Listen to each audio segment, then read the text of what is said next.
What's up? What's up? What's up? Yeah, today is the day. I wasn't gonna postpone the giveaway, but I'm just gonna fucking do it because I don't feel like streaming Broken Ass Star Citizen for another week or two, even though it's only been like a couple days.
So yesterday I accomplished my big goal for the week.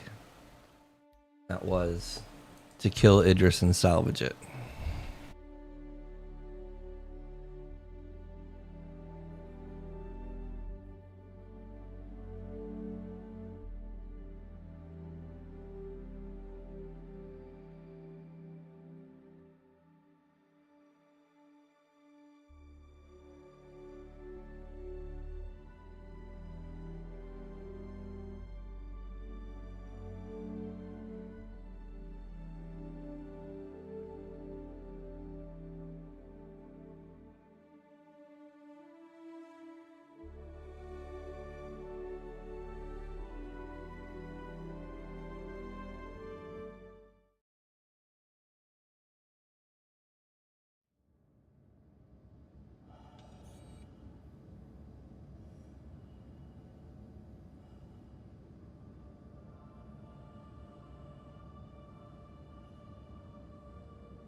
All right, I have my coffee.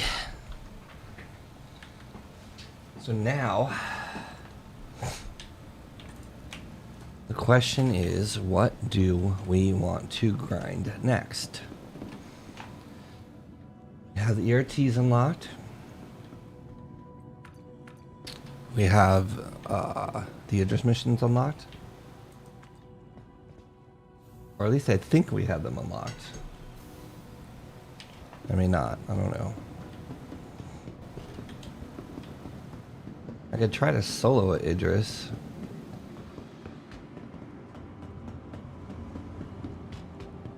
It is like 250 grand.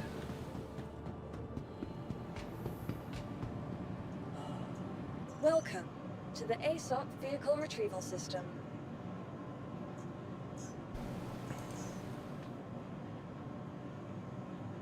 Your insurance claim has been sent. Obviously, whatever we want to do is going to be money making. We could do some trading. Don't know if there's a lot of trading to be done.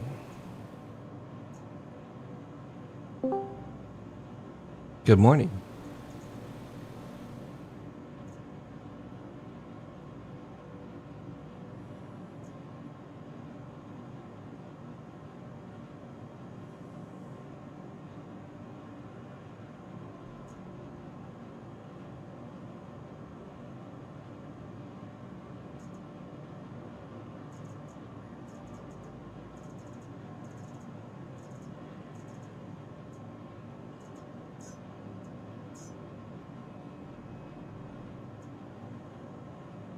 insurance claim has been sent.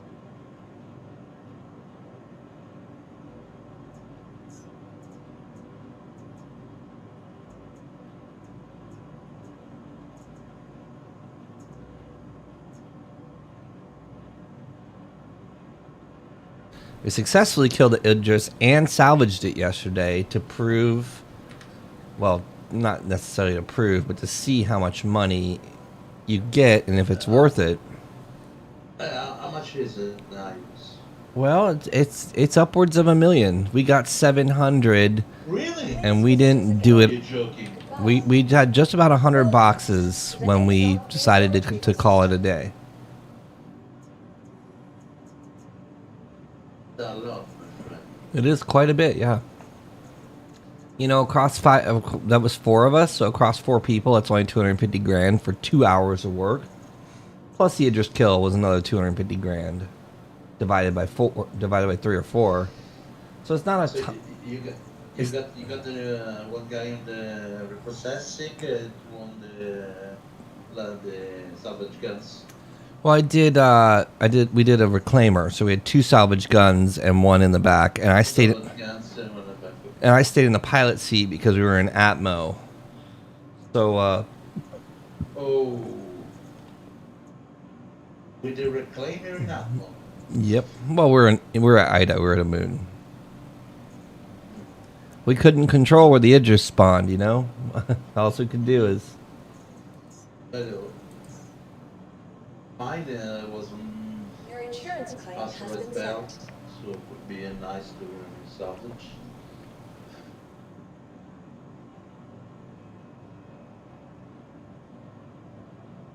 so I want to see if I relog if I still have the quest, but I don't think so. no. If you leave the server, you lose the mission, unfortunately. I'll check to see if I have an Idris mission here. Goodbye. My Hydris was the my Sackard, the Arlington gang Hydris. Yeah. Yeah. That's the final stage, I think, for mine. Yeah, I don't have an Idris mission here. I'm actually gonna grind a couple more of these group warrants just to get my rep maxed, because I'm not quite sure. We saw the Idris twice, and I'm not quite sure if I spawned it or someone else. There's a possibility that someone else took it, and we just saw it and took their mission, because I don't have max rep. I only have halfway up. You can even see the Hydris when someone is on my same stage of the quest, mission, and you're gonna see it also, because you never know. Welcome to the ASOP vehicle retrieval system.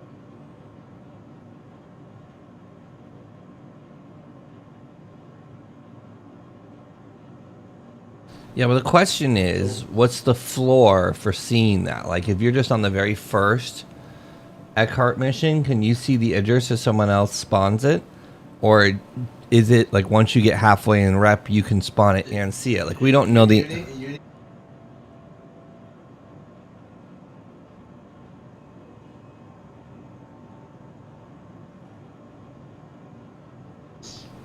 Yeah, so... when you come to the stage, Let me throw a wrench into what you're saying. So it used to be that you had to do the triple hammerhead mission, and after that, the Idris was the next mission. There was a mission prerequisite. It wasn't really about rep; it was about the mission. Well, now, in the current state,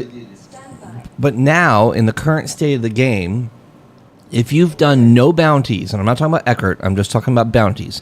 If you have done no bounties, and I share an ERT with you, and you complete it, you've now accomplished the prerequisite for ERT, and you can do ERTs even though you don't have the 50 bounty missions before it that are needed to get to ERT. It was like that already in 317, trust me. Yeah, Because so before that's not 317, I already did. that's not how it was intended to be, though. Previously, you had both the reputation requirement and the trial requirement in order to Okay. unlock Okay, missions. I got your point. So I don't think that's as it's intended. But the point is, like, I've killed the Idris, I've seen the Idris, I've done the Hammerhead missions, but we don't really necessarily know what the prereq actually is, other than, like, we're guessing really, because there's no actual page that says you've unlocked this mission. Hmm. And I know the Idris only spawns like once an hour, or if that. So I'll look for it. Not 30 minutes? Well, we'll see. Like I'm playing for a couple hours today, so the Idris spawns. I will try and kill it, and you're welcome to join me on that. But Yeah. I don't. It's not super profitable because you have to fire like $100,000 worth of torpedoes at it. Oh, you're doing with Eclipse. Well, I mean, I'd probably use a retaliator, but yeah, I mean, I'm more than likely. Same concept, let's say. Yeah. More missile, same concept. Yeah. I was doing it with small fighters. It's hard to kill the Idris with a small fighter because you have to get through the shields. I mean, I guess if you're shooting ballistic. Yeah, you can do the Buccaneer. You will need to use all the Buccaneer. ammunition. Yeah. That's funny. You can do that. It will take ages, but you can do Yeah, I don't want to take ages. The server will crash. I mean, I have an Ares. I have an Ares Inferno. I'll just take that. It is what just happened to me. I was doing it. He can't eat me. I can eat him. I was going through the shield using the big. Yeah, I mean, I get it. It's about, so the Idris has about 1 million HP. It's like 1.2 million. And the thing is, we can't like, that's the other gripe, is you can't really see ship health anymore. Like, scanning doesn't work like it used to, and Yeah. so it's hard. You need more than half an hour to. Yeah, I'm not kill trying. one by ballistic. I'm not trying to do that. Kill it in like 10 minutes. The longer you wait, the more likely someone else is going to come, or the server crashes. Like, I am really surprised. Yesterday we were salvaging for 2 hours on a dead Idris. I'm really surprised that we were able to do that, because there's not too many times I've played this game for 2 hours in a row without the reclaimer stopping to work, or someone 30k, whatever. There's always some stupid problem that happens because the game's in such a piss poor state.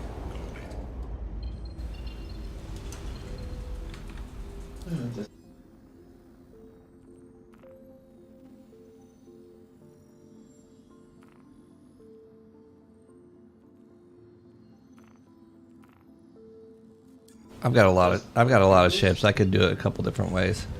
I mean, even navigation. Like, there's just so many things that are in a bad state right now. I'm really disappointed that they didn't get a patch out this week like they said they would. Again, they missed the deadline. They really need to stop. What they're gonna do? Well, they really need to stop fucking hyping things up and say we're gonna do this, and then they don't do it. Yeah, but you heard how they want to handle the patch? Yeah, I watch all that.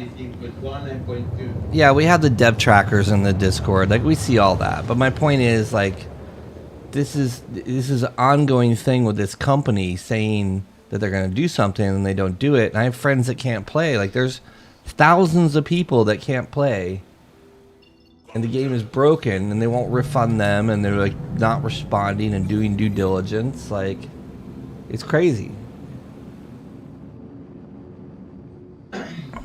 There are very, very, very different point of view on it, because some people think that is better. They fix and make it stable for now and then move a step forward. Some other people doesn't care about being stable now, since it is an alpha, and they want the developer goes through to add more content since they are late on regional. I mean, the problem is that we have a track record that's getting worse and worse every year. The problem is that a majority of the good developers that were coders left 5 years ago and have not been replaced. The problem is they're not being very good at communicating with their backers under the guise of it's an alpha or, whatever. Like, they can say it's an alpha all they want, but then if you look at their social media, they're not saying it's an alpha in every post. They're like, let's look at Facebook real quick and see what Star Citizen is advertising to the public, because that's what matters.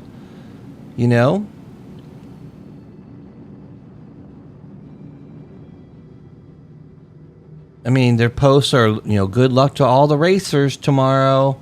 How do NPCs figure out what's next? There is one post with alpha. Cities, foliage, ships, building interiors, and much more. Our latest sprint report has all the inside Star Citizen celebrates its 150th episode. Like, they are advertising this thing and acting like they are a company and it's a game. And sometimes they put alpha in there. Yeah, it's like they got a sophisticated product. They just need to embellish and finalize nice. They're advertising sale. They're advertising ship sale. This, that. That's not alpha. That's not pre-release. That is actively selling a product. So they can say it's alpha all they want, but then what the thing is, in front of court, they're gonna try and use the guise of alpha, but then they're also gonna try and use the guise of released product. So you can't have a product and an alpha at the same time. Like, it just doesn't work, and that's why people are fed up. Like, there's people that have spent $25,000 in the game and they've taken away tools for them to play for a month with no compensation at all. I don't know, man. That doesn't sit well with me at all.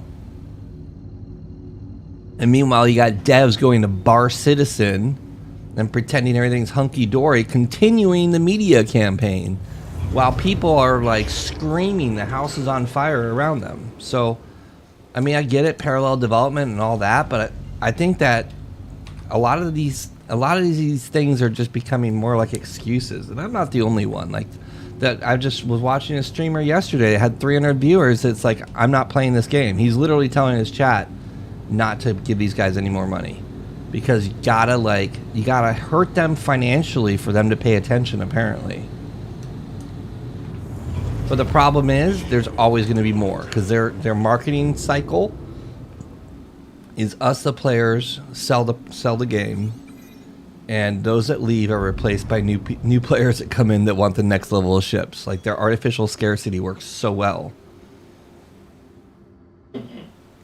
They did a great job at figuring out how to make money, but I'm absolutely not happy with them, with the state of this patch, and more importantly, the way they work as a company in response to problems. Because that's what defines you. When you look at big companies that don't have customer service numbers. Yep.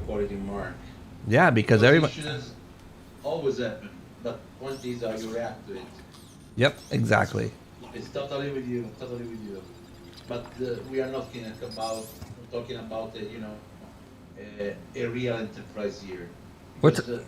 They grow up so fast for the bakers and but this kind of here's the thing. Not, in my opinion, just marketing infrastructure. That's if Tesla released a patch for all their Teslas tomorrow that broke their vehicles and didn't allow the vehicles to work for a month, at the very least, Elon Musk would make a public statement about it. At the very least, Elon Musk would do the right thing and say, oh, we're working on it, this and that, and da-da-da. But we get no such luxury from the man who's in his $4 million house that we bought. And that just doesn't sit well with me, Oh, I missed. Oh, no, I didn't miss. I gotta take my dog out. I forgot about him, and he's sitting here whining.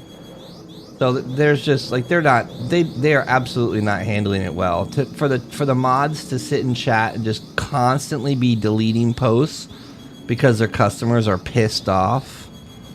That's a poor way to handle things. That's a clear sign of weakness. It's just mismanagement. I think that's the thing that scares me is I'm realizing that this game is so poorly managed that we're starting to see the skeletons come out of the closet.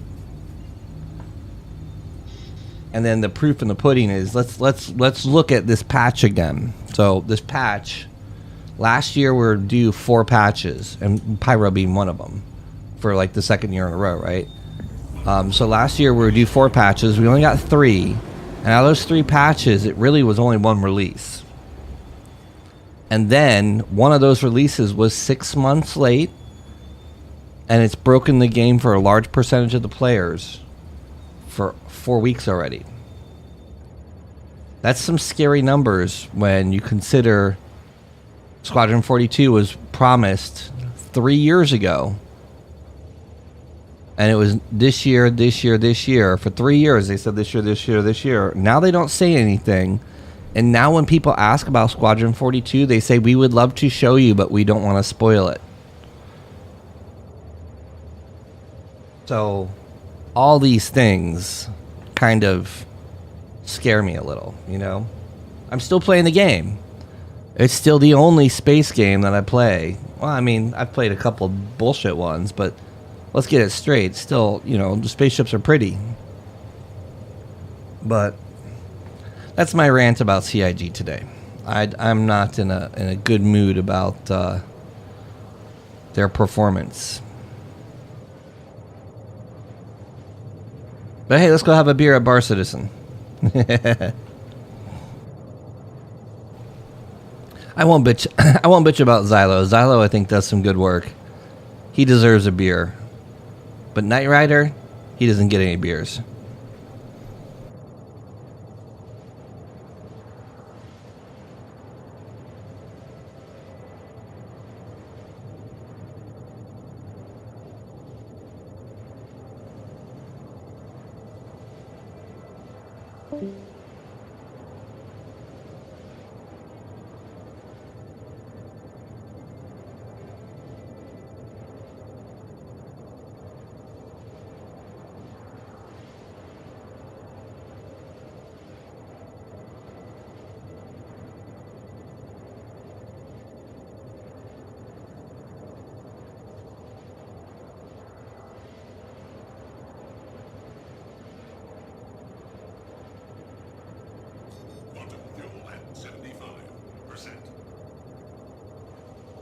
All right, let's get this bread. My poor dog. He's got to wait until I kill his bounty so I can take him outside. Leonidas, come here, buddy. Lay down.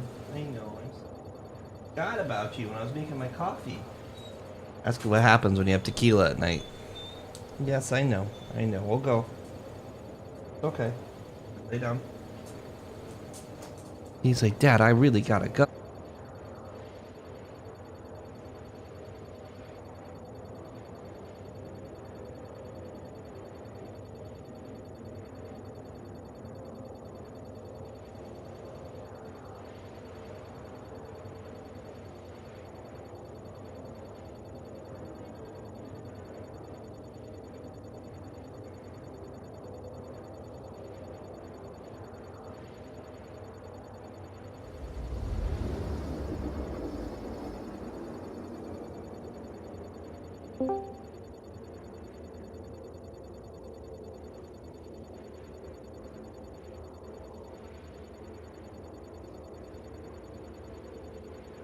Boo da boo da boo.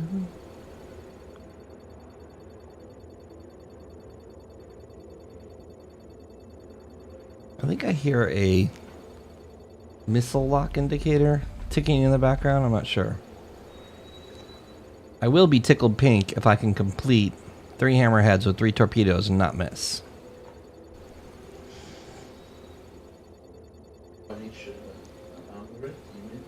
Well, the hammerheads have been pretty good at flaring and shooting the torpedoes.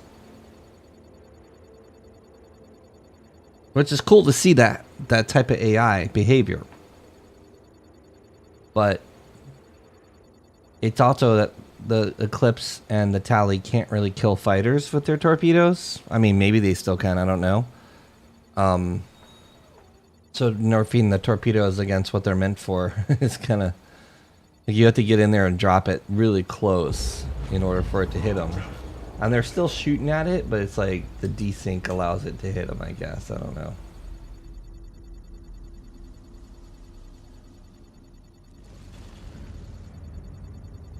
Well, 1 point. Oh, let's go to Daymar.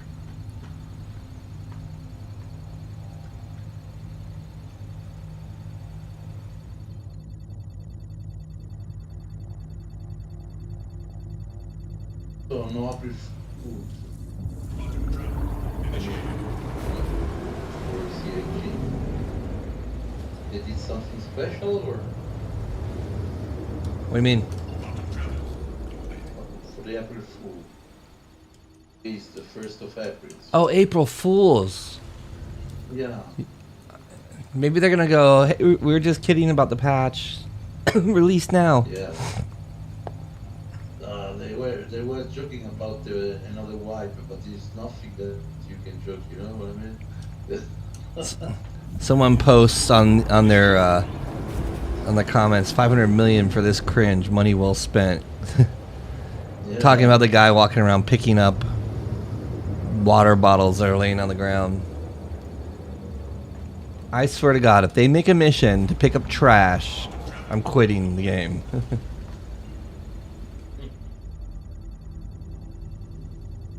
Like, a water bottle costs $3. What are they gonna do? Pay you $1 to pick it up?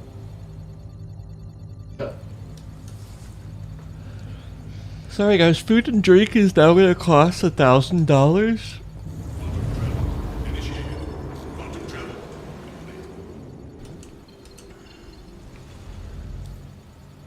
Alright.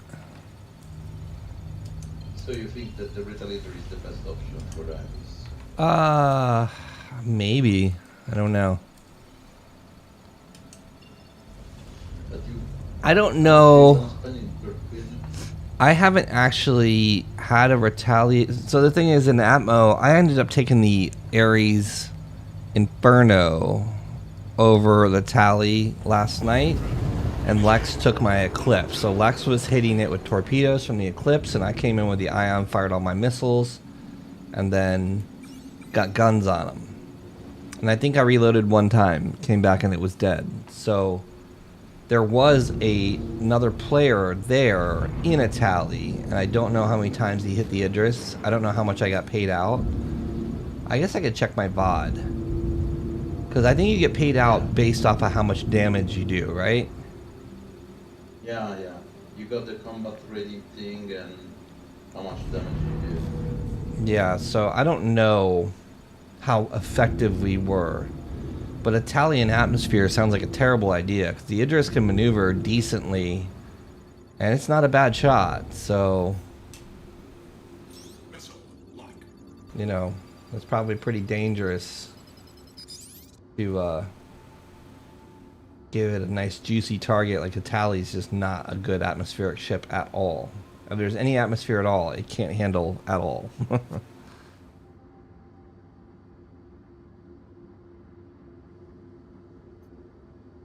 I can't tell if this hammerhead's on this side of the rock or not. I hope it is. Think that I can make it with my Sentinel? Vanguard. Probably not if you don't have ballistics.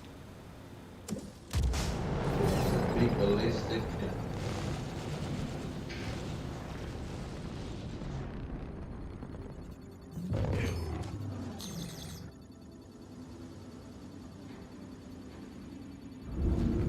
Yeah. I mean, maybe not necessarily big ballistic. Like, again, it's a million HP. I don't know how good ballistic pass-through damage is. I thought it was 50%. So you got to be able to do almost 2.5 million damage. That's quite a bit. Which is the animal. Yeah, you'll have to reload a couple times, but I mean, it's totally soloable. More than a couple times. Alright, I am going to take my dog outside real quick. I'll be back in 2 minutes.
I am back.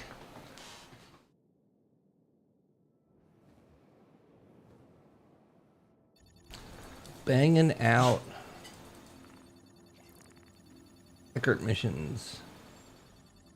Oh, there's a SPK mission. I don't think I have... Oh, I have a flight suit on. I mean, we could try. I don't have...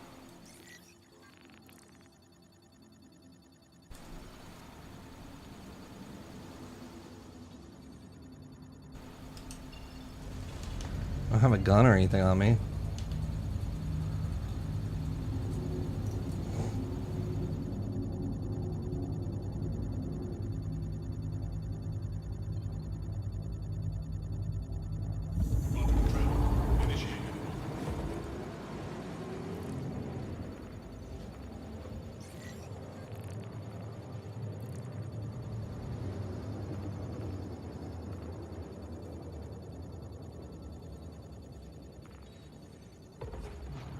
Ooh, this guy may be...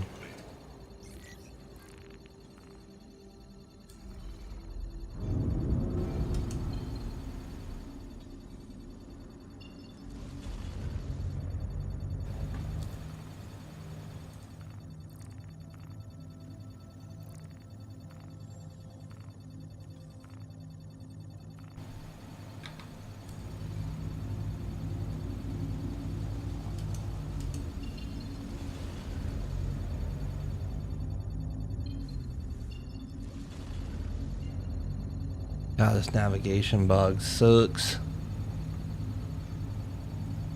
Which navigation bugs?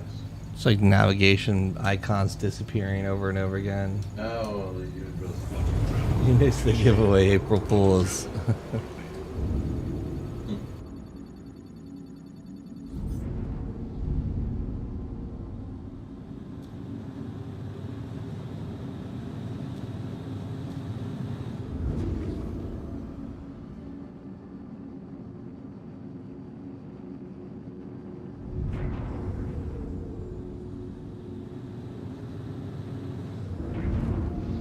I think this is my first time going to SPK.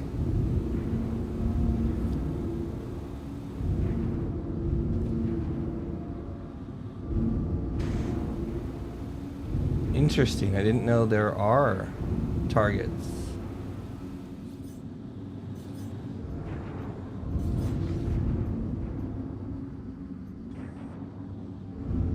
Is the base going to be friendly, or is it going to be owned by... Is it going to shoot at me?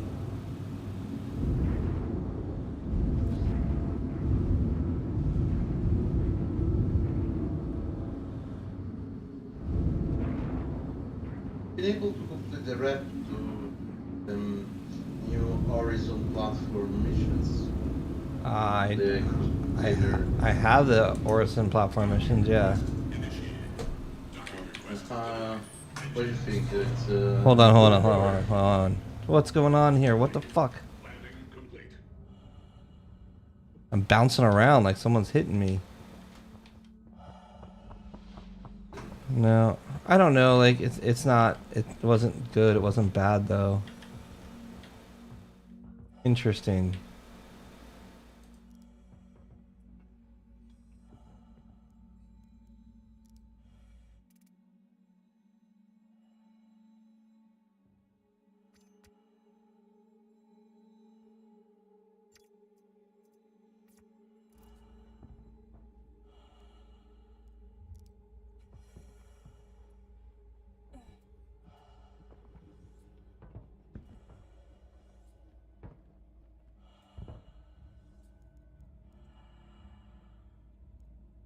Uh-oh. That's a neat trick.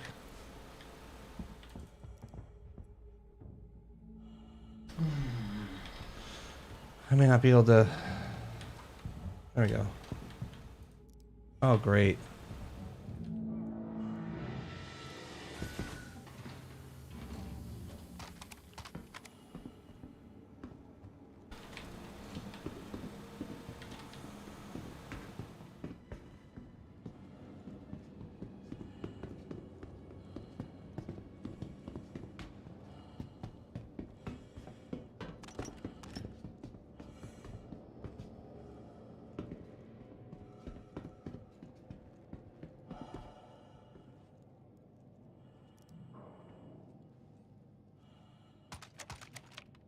There we go. God damn it. Got this fucking armor in my hands and it won't stop.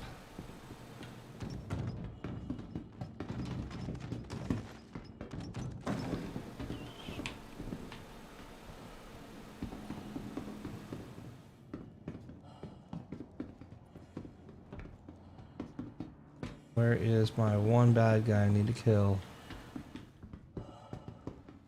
I wonder if he's down here in the drug bunker.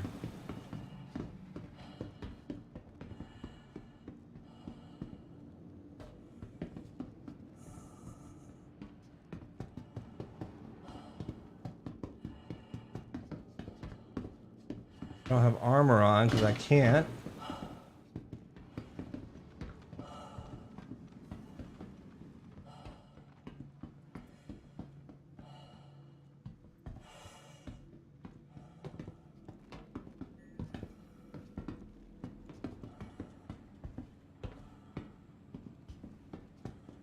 Rather annoying.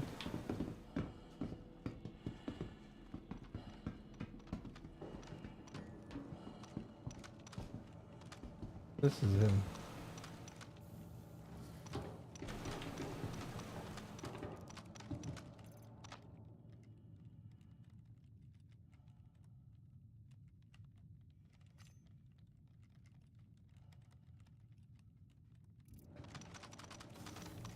Alright, we have some sort of chest piece on at least.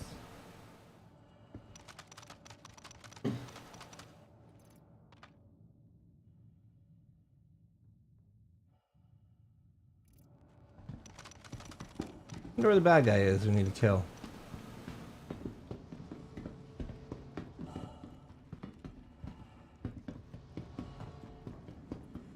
Would it be like this dude on the ground? No, because he'd have a knocked indicator, right?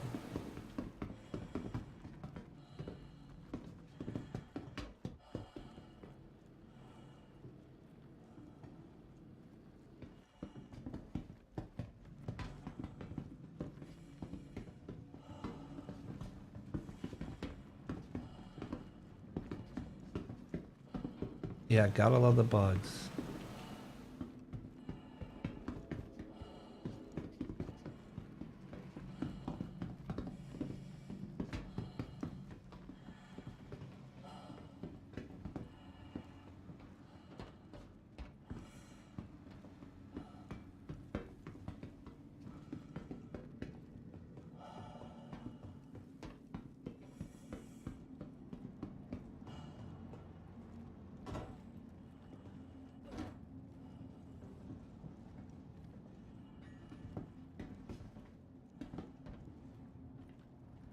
Oh, I didn't know you dropped on top of this. That's pretty cool.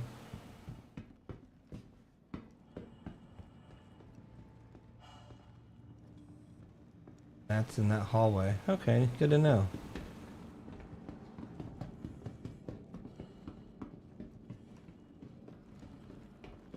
And also the MP... Oh, that was a player, I guess? That had the backpack?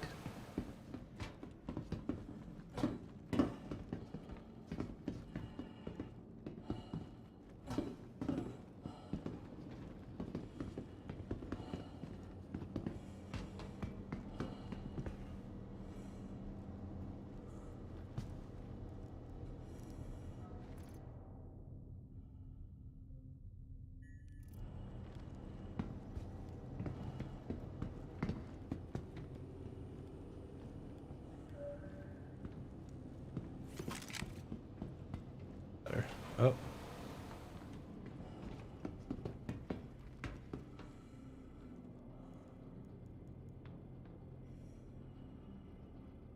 They're cool legs. Security. Currently in use.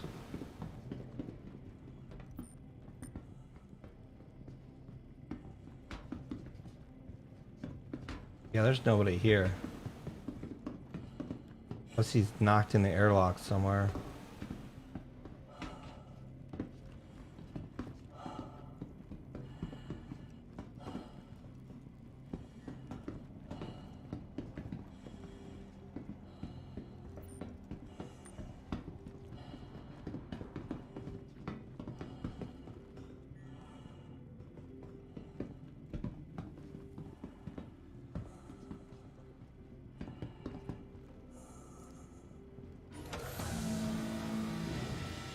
We'd see the knocked icon, right?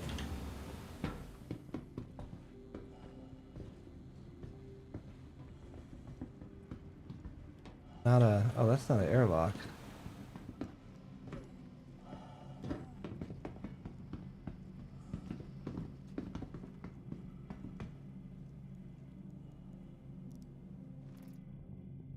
Let's get some better armor, shall we?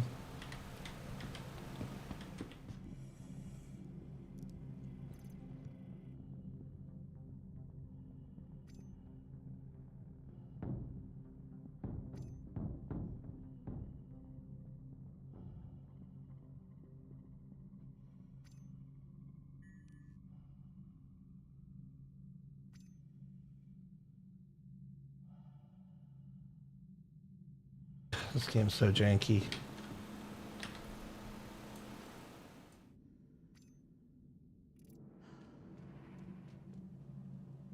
I like your getup better.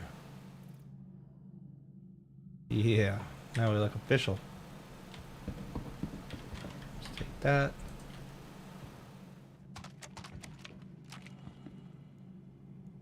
That. All right.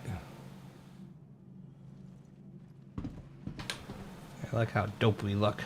Yeah. Security.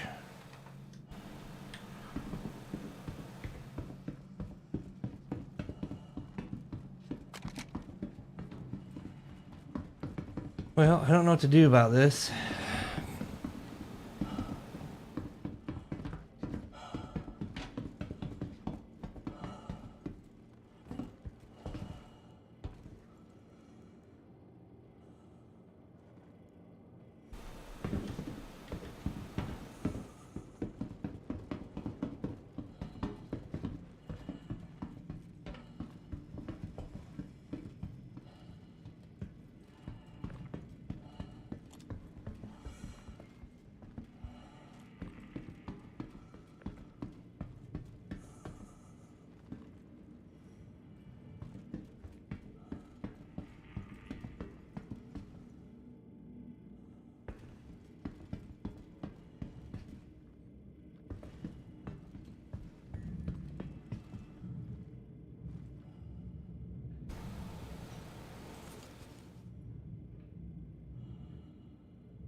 Guess that's it.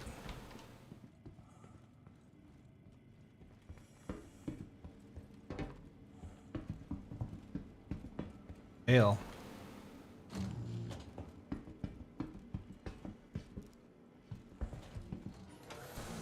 Yeah, this is the police station, SPK. He doesn't have a mark on his head, but that really matters. Mags here.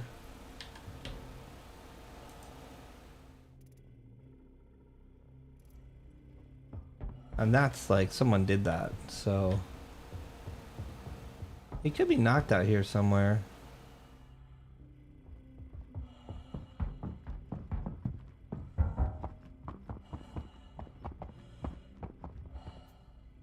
No comm array, so actually we do have a comm array. Let's see.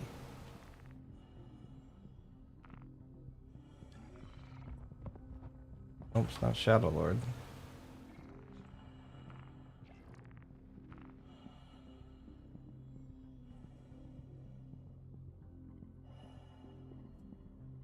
No.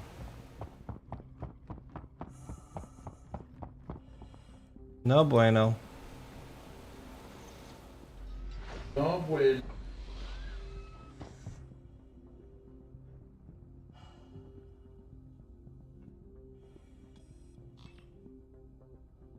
That sucks, but what can you do? find the book, by the way. Can I find the what? The book. You were looking for something like that. The sale.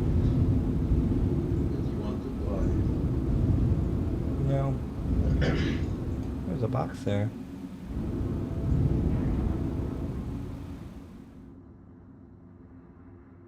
Let's see what's in.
Why is that Connie not targetable? What the hell?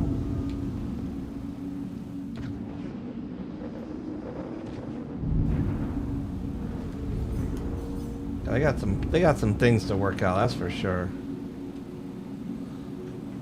They got some things to work out.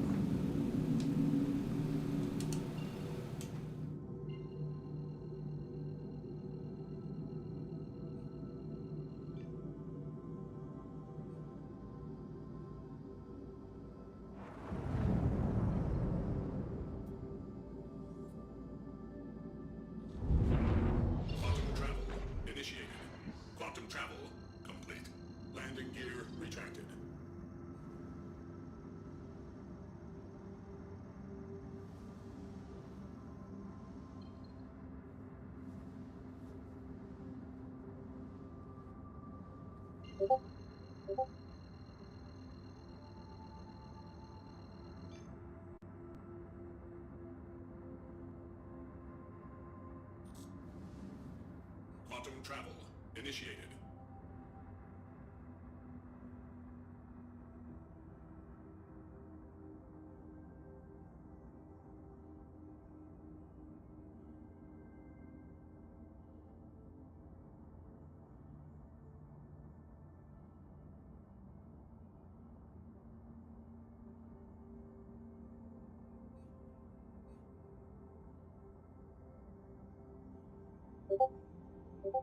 Quantum travel complete.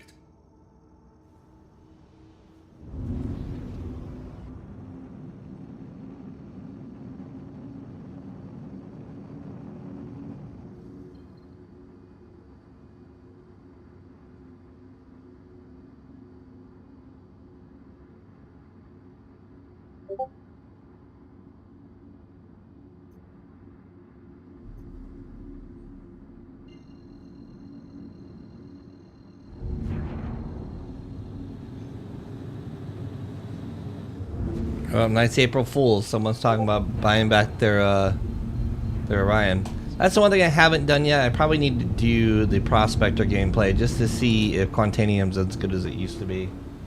It is so much money.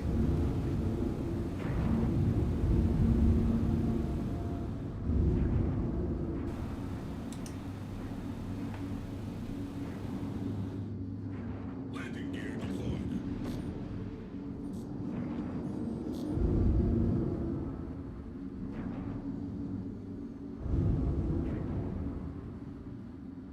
I need food and drink.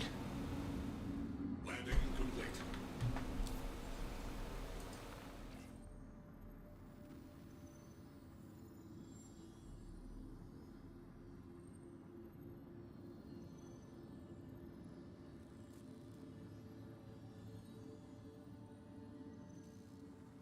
Quantum fuel at 100%.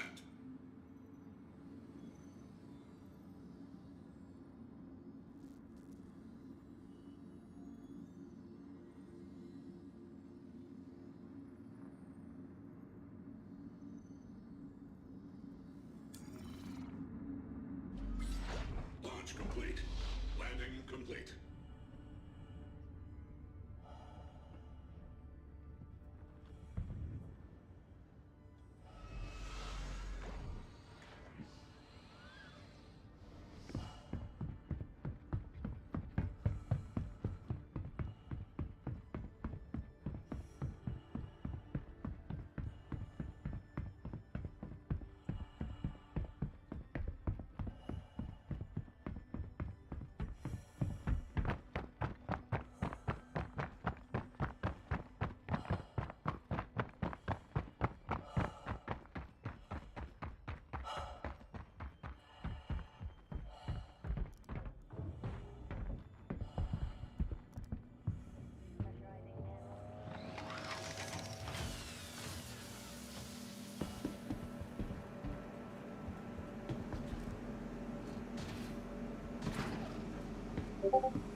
Oh, this poor Aurora.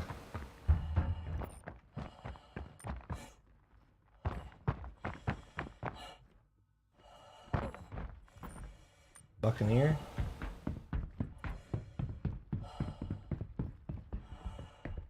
Yeah, Buccaneer.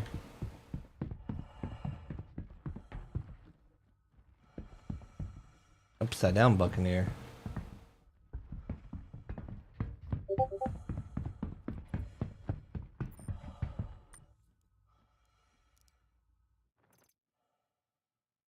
Nova Hunter.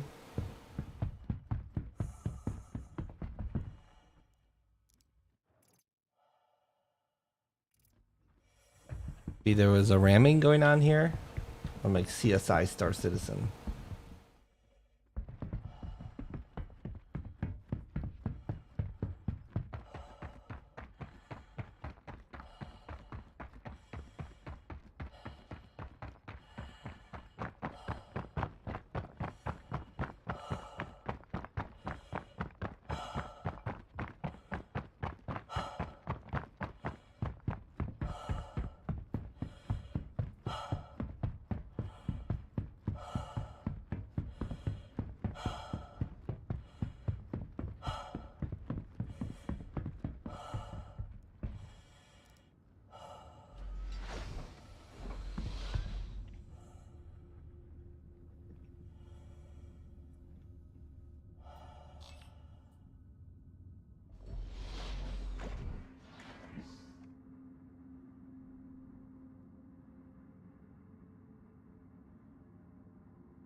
Engines offline. Engines online. Launch complete. Landing gear retracted.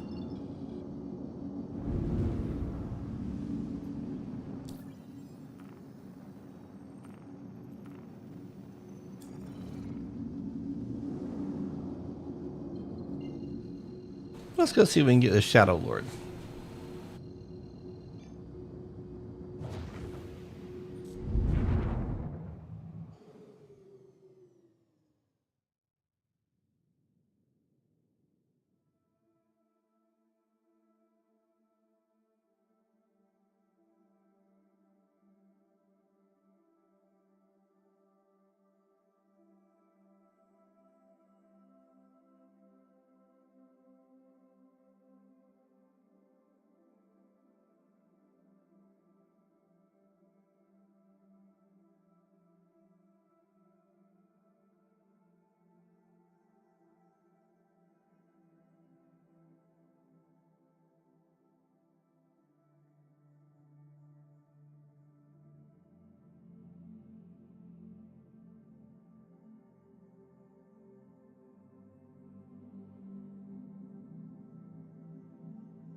Quantum fuel at 75%.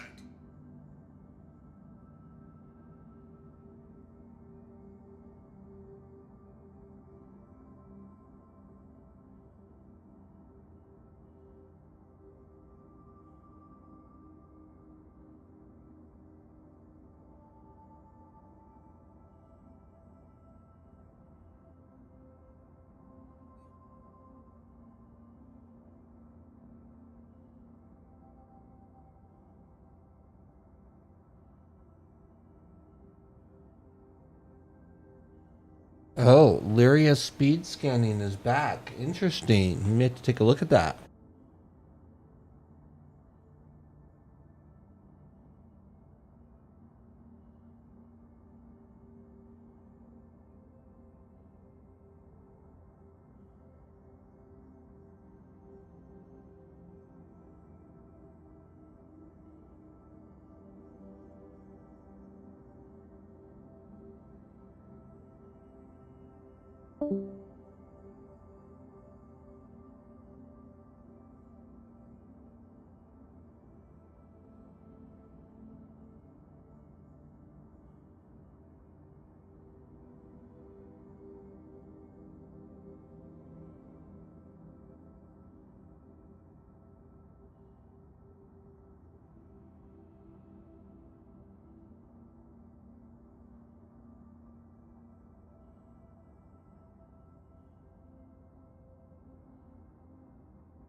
Quantum travel complete.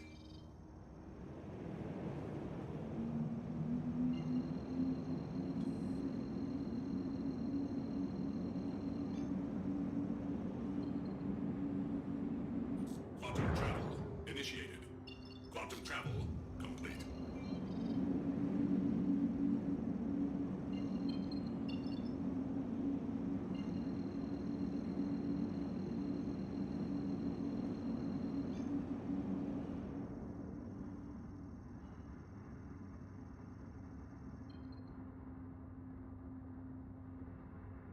Quantum travel initiated.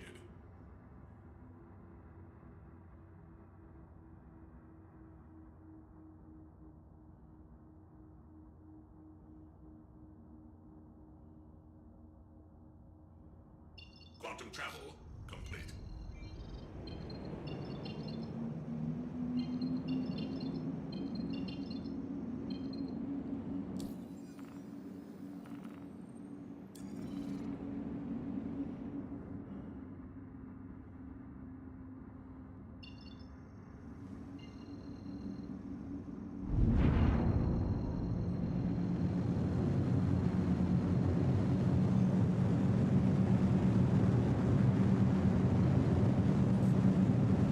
Quantum travel initiated.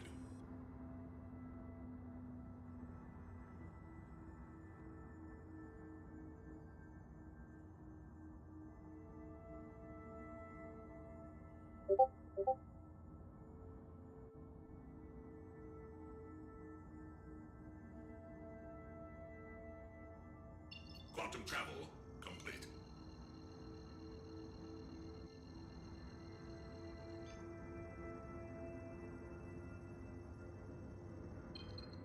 So we can't really get close.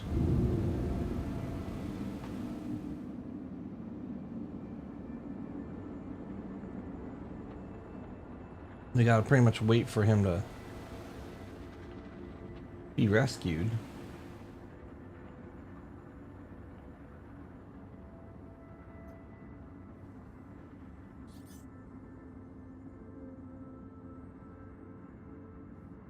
And these broken ships laying around could potentially be used to self-rescue. Maybe, I don't know.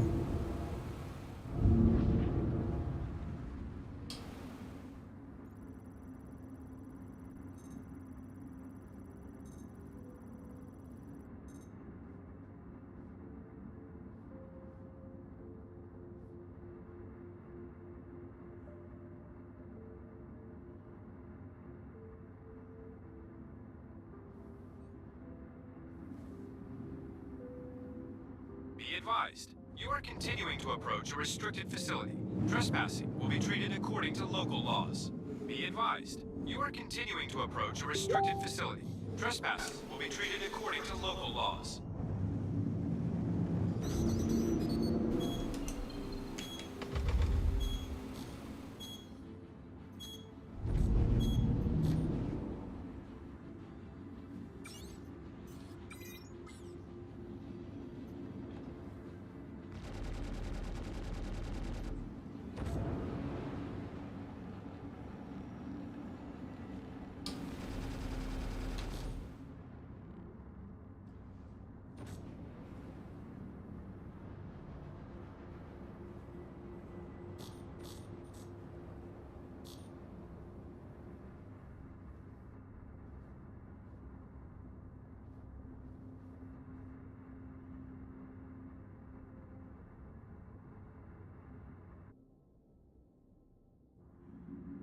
He's probably in jail doing like jump challenges and shit.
Did he die in jail? I walked away to wash my hands. Yep, I guess he died.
Quantum travel initiated.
Aegis combat assist activated. Systems green.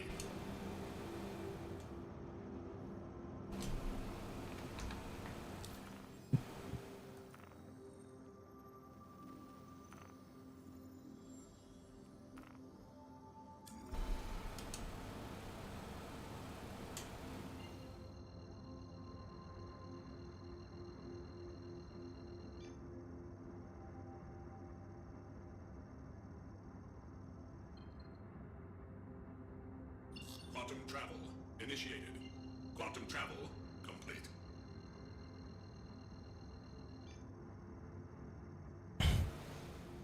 Yeah, it'd be about 6 hours. 5 p.m. Eastern, somewhere around there. I may go a little bit later. May not. I don't really know. Been kind of blah, you know, Star Citizen.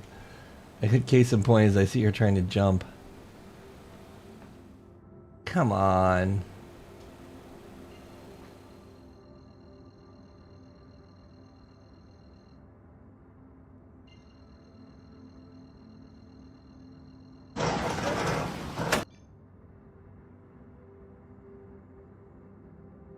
Quantum travel initiated.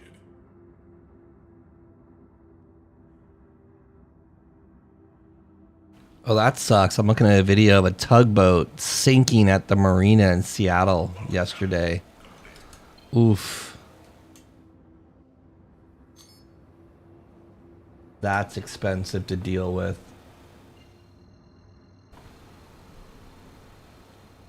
The Coast Guard's just having their coffee looking at it. Hey, damn, that sucks.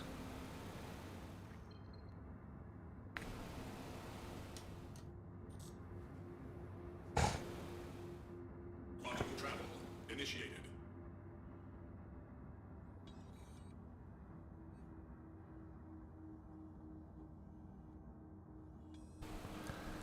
Oh, in other news, there's a video of Lady Gaga walking up the stairs. And some woman yells, "You're going to hell." So Lady Gaga stops, turns around, goes over to the woman, grabs her face, and makes out with her, and then says, "You're going with me." That's awesome.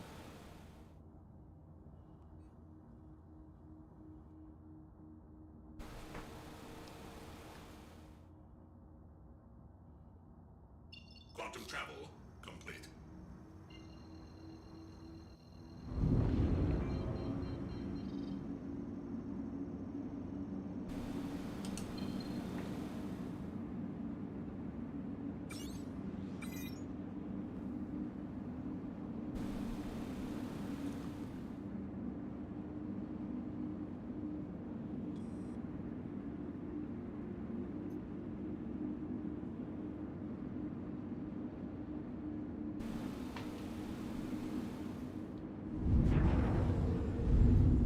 Be advised, you are continuing to approach a restricted facility. Trespassing will be treated according to local laws.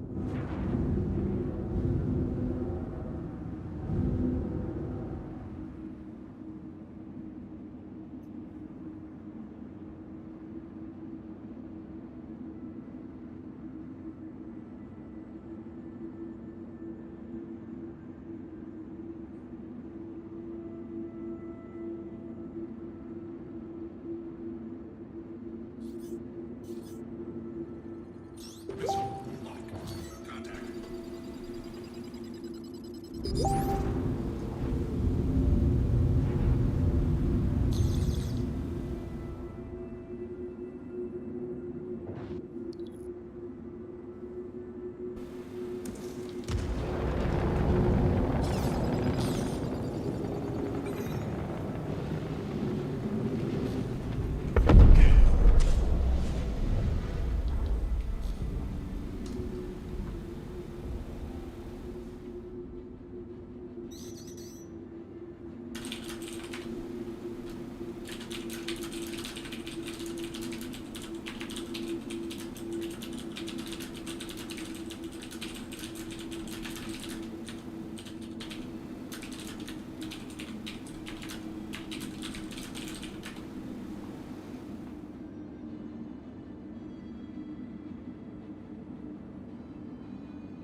Sorry, guys, I'm talking. Business popped up, so I had to just answer real quick. I gotta do these missions or I'm gonna fail.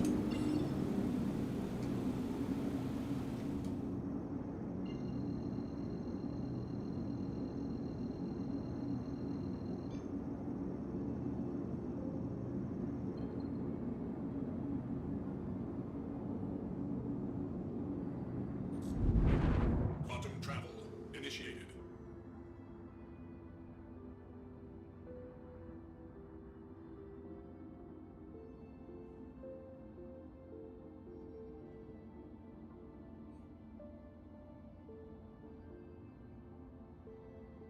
Quantum travel complete.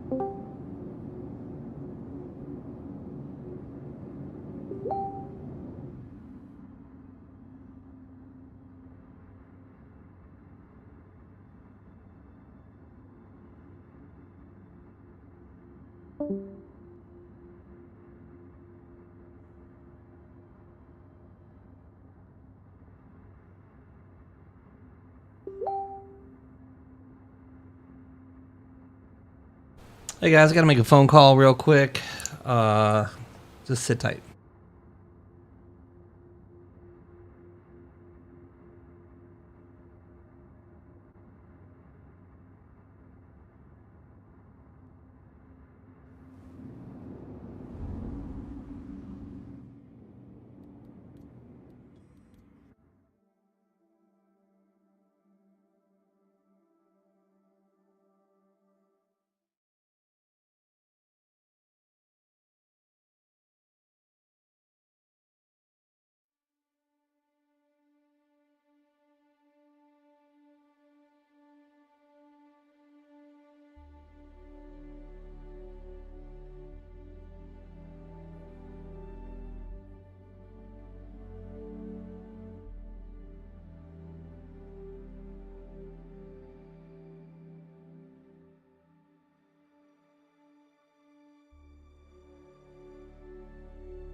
All right. Hey, what happened? Why did the game crash? Sorry, I had what turned into a question became a 30-minute phone call. But we're back. Oh no, is this the...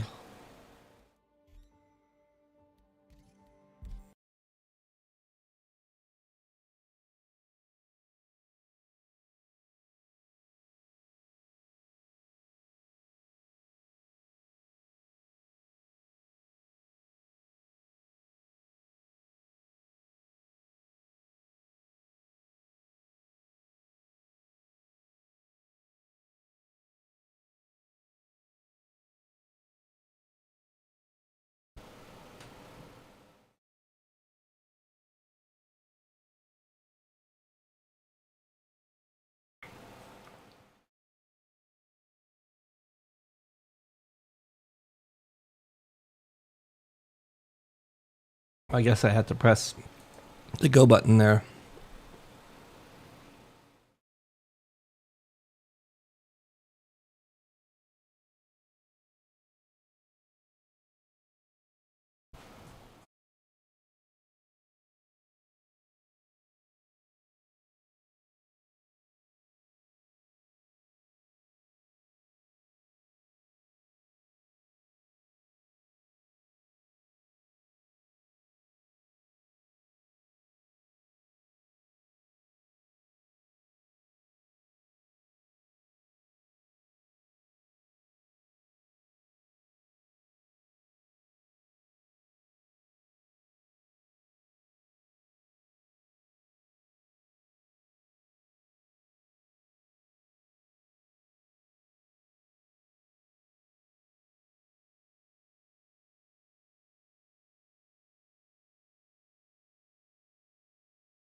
Son of a bitch.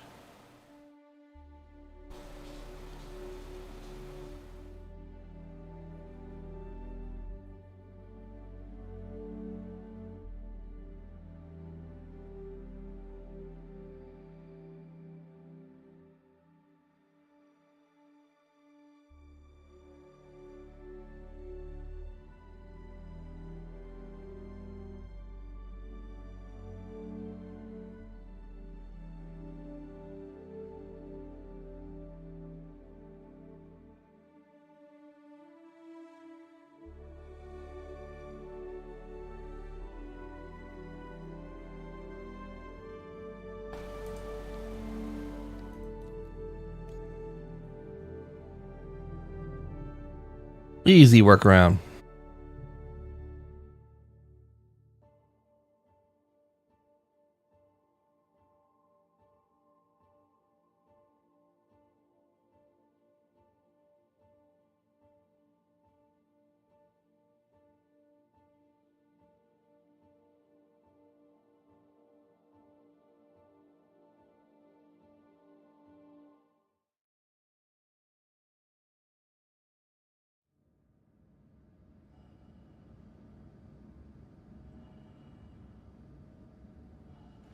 All right, back to making money. Back to being serious about Star Citizen.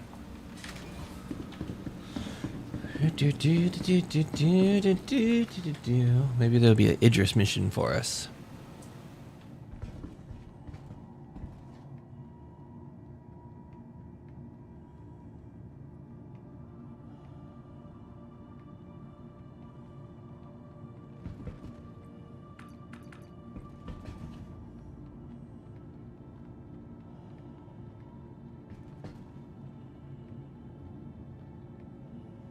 Idris mission! Idris mission! I saw it! I saw it!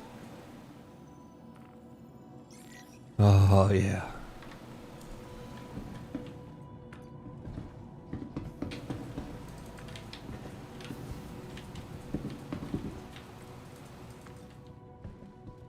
Where are my Idris killers?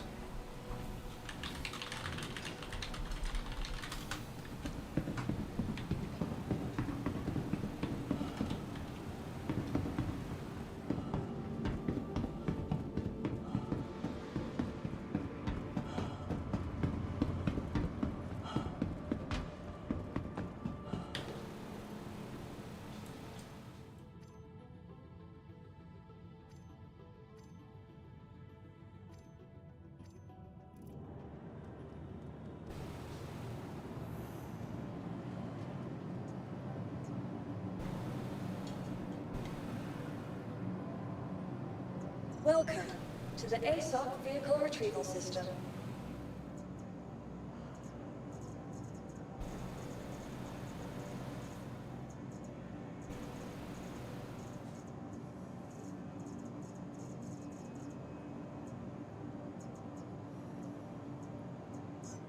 Vehicle selected. Stand by. Oh yeah, I'm excited. It's my first time soloing an Idris. I talk like I'm gonna solo it. Of course I am.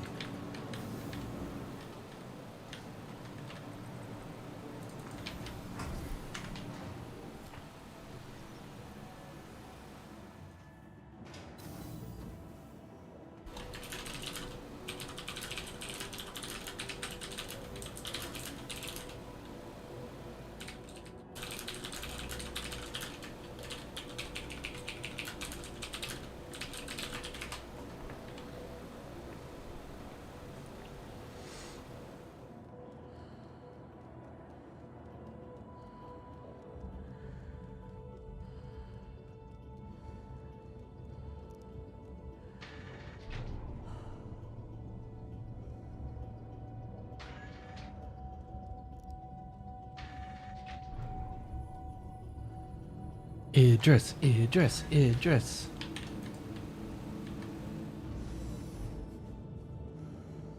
Yes, my pretty, we are going to go do work.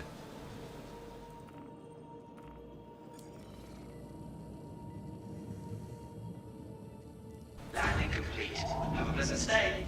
You are clear to launch.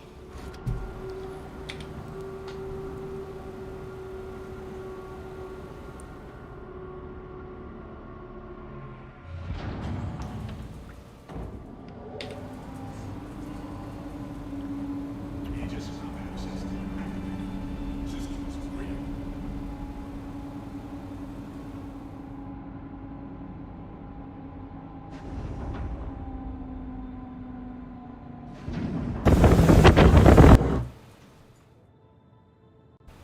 Launch complete.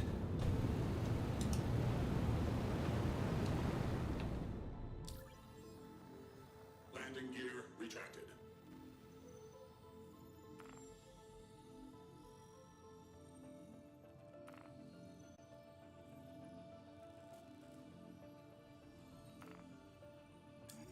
Thank you. And please visit again. He in deep space? Where is he? Looks like he's at Ida.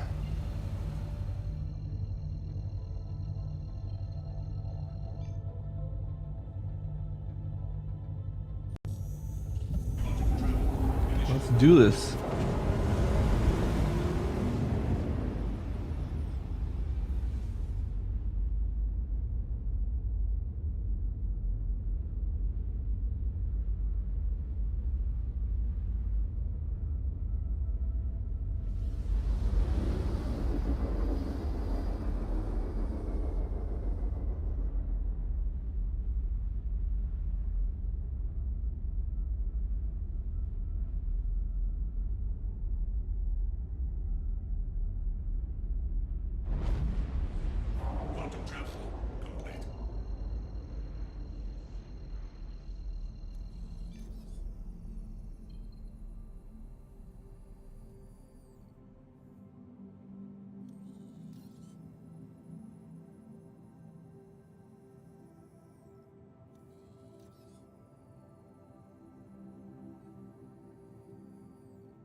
Okay, so he's gonna be in Atmo probably.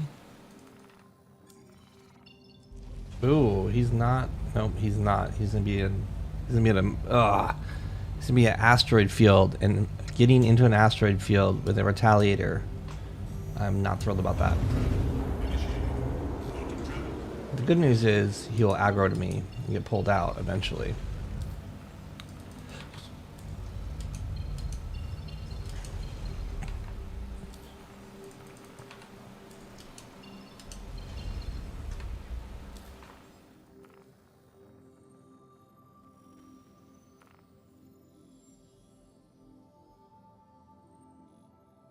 Are you kidding me?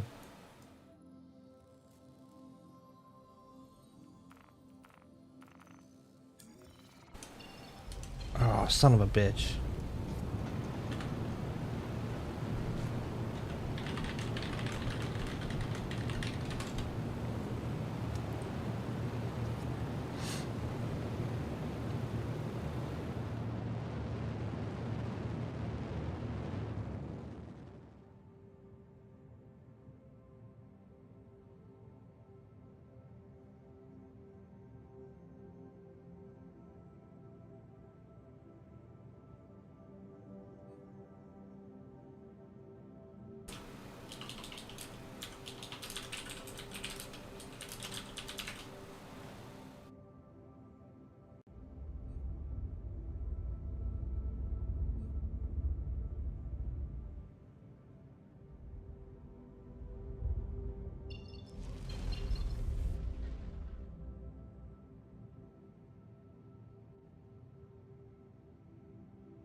I need someone out here so I can just jump to him.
What's up, Cypher?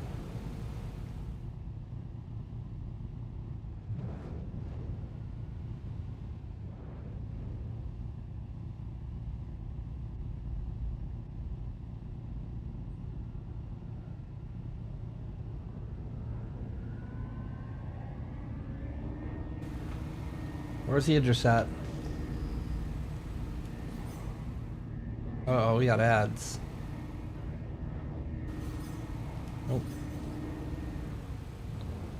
We should see this Idris 20k away. There we go. Missile lock. Oh god, I hope those aren't ads.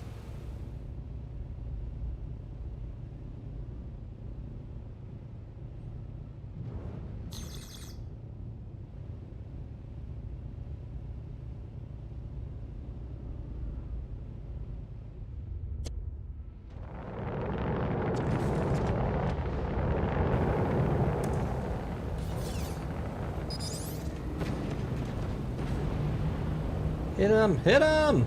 Hit him! Nice, nice.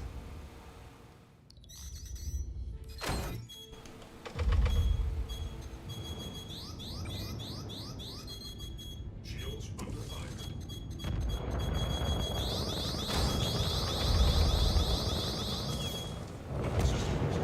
Missiles out. We out of here.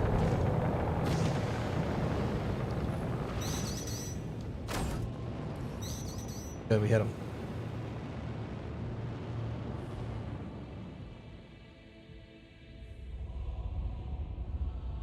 Contact.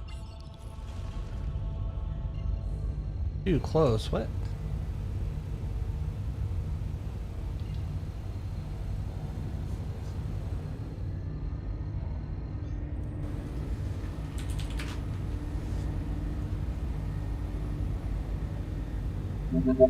Is that literally?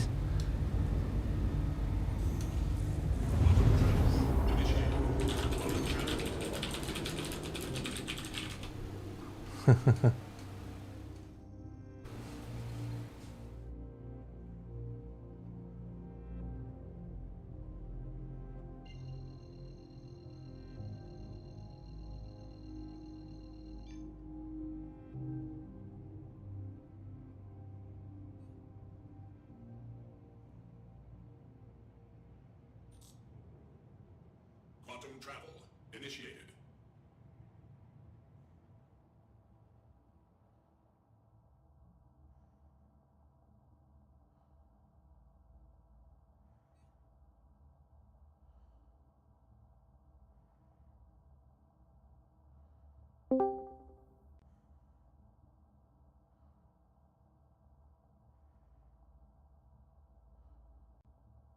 Quantum travel complete.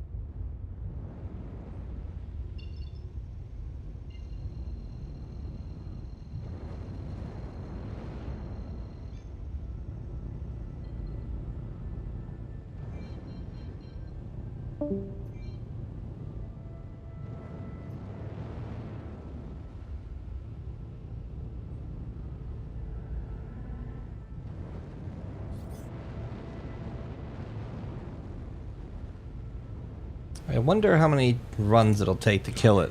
I'm gonna guess 3. Docking request denied. Landing gear deployed.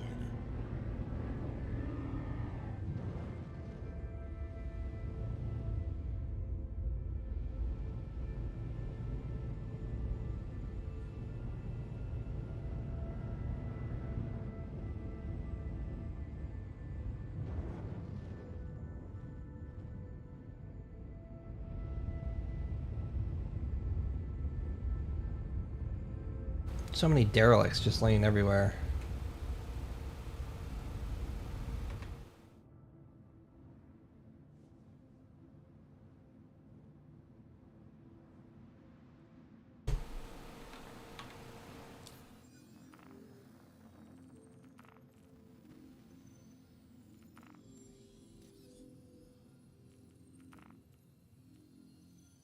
Oh no, really?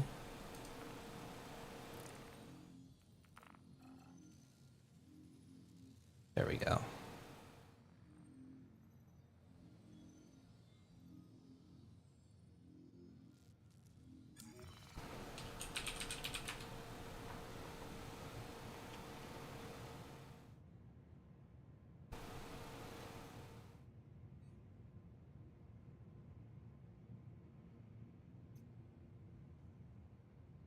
Well, looks like we're repaired. Launch complete. Docking request initiated. Docking request denied. Landing gear rejected.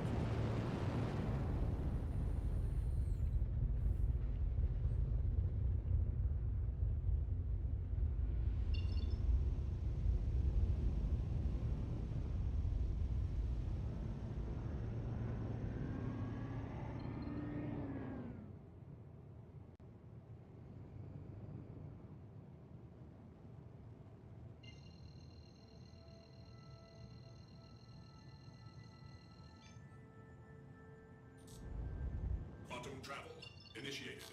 Quantum travel complete.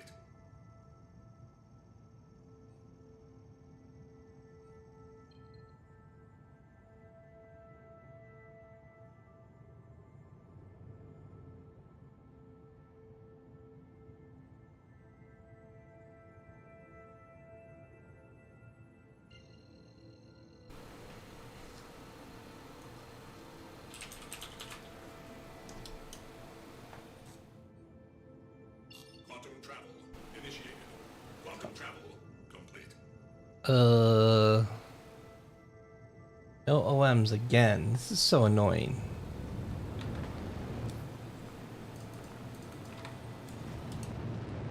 There they are.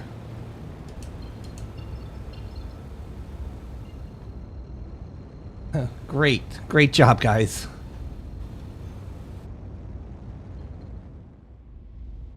Quantum travel initiated. Quantum travel complete.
Man, I wish I had somebody to jump to. Shin, where are you at?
All right, hitting the brakes. There's our Idris.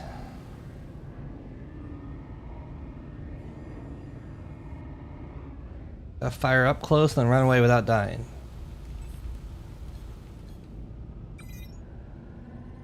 Missile locked.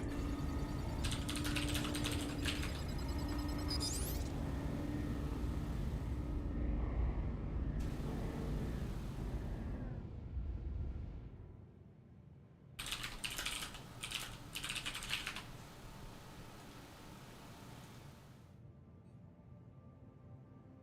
Contact.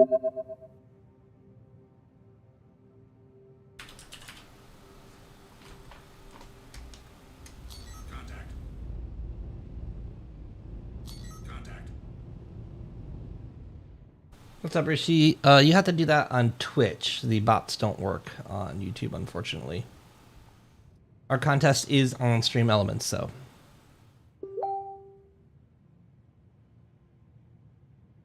All right, we're gonna start firing here in a second. I'll wait till I'm under 3K. Hitting the brakes. And firing away. Well, min-range fire, that's a good one. That's a good one. 3 hits, 3 hits. Yes, yes. Waiting for 3 torpedoes again.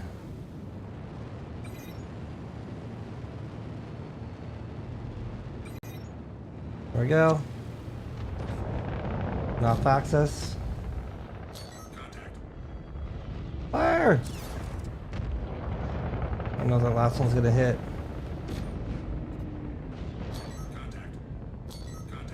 Come on, give me hits, give me hits! 3 hits, 3 hits! Yes.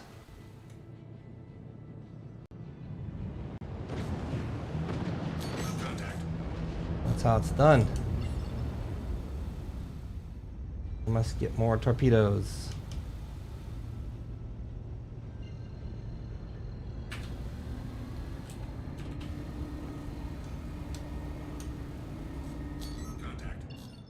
What a joke of a jump. This should be Ryder. Yep. So that's a total of 12 torpedo hits. Going for more. Yeah, I've discovered you really got to fire those torpedoes like close to min range, because these bigger ships, the Hammerheads and the Idrises and even the Valkyries, they'll defensively fire on the torpedoes and hit them.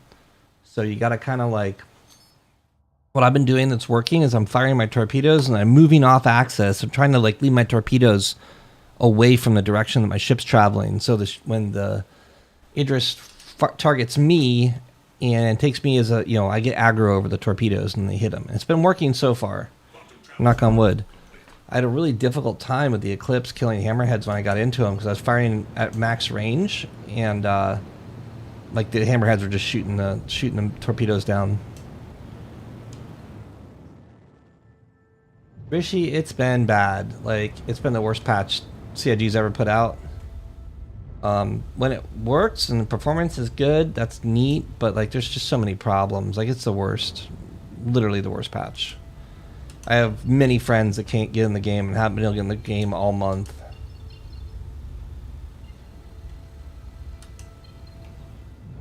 Like, we were excited at first, but if you go on Spectrum, people are just bitching.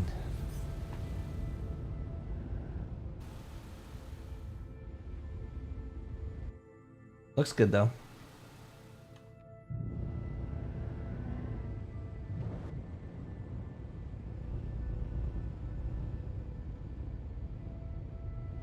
Yeah, I can't wait for like Bethesda's game to come out, which I think it comes out pretty soon, right?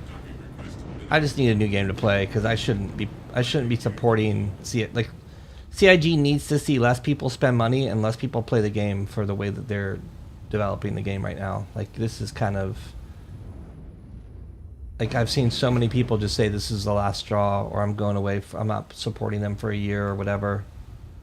Like, they need more of that kind of stuff because they're just being a bad company. They're being like old Amazon. Let me hit the repair here, and I've got a guide mission I need to accept.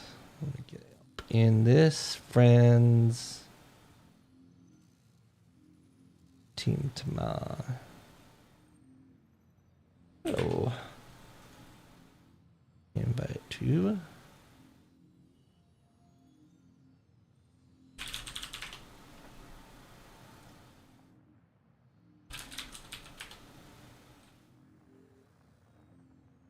Okay. How much did that cost? I wasn't paying attention. I should have paid attention to how much that costs, because that puts a price tag on the Indus mission. I think it'd be pretty easy to get upside down on these missions, because an Eclipse is 10 grand to refit, so I imagine the tally's 20.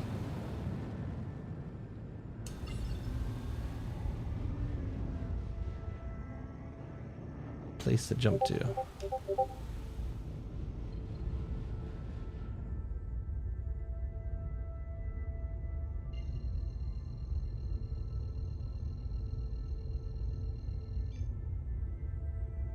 Quantum travel. Yeah, Rishi, I'm just... Quantum travel. What's up, dude? Complete. Hey, Suva, how's it going?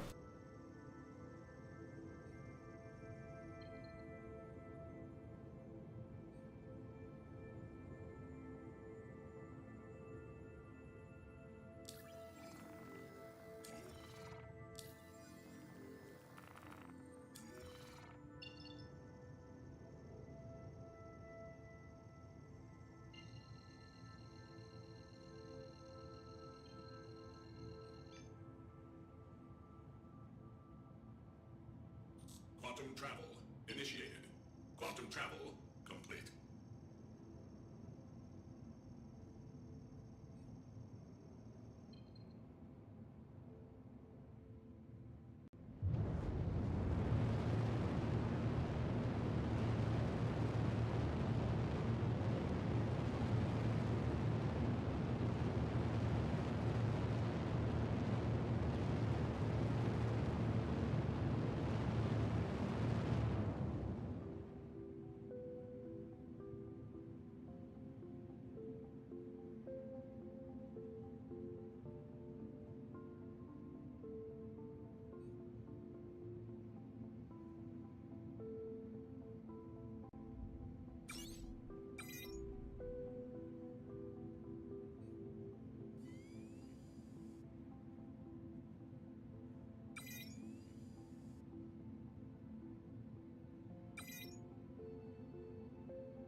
Whoever stops. I better hit the brakes. I'm gonna not brake in time.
Missile lock.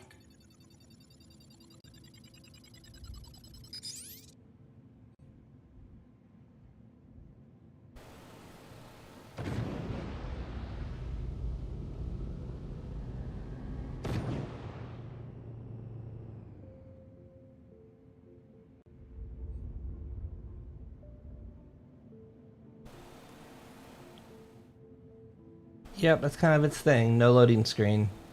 Scale. See that mountain over there? You can go there.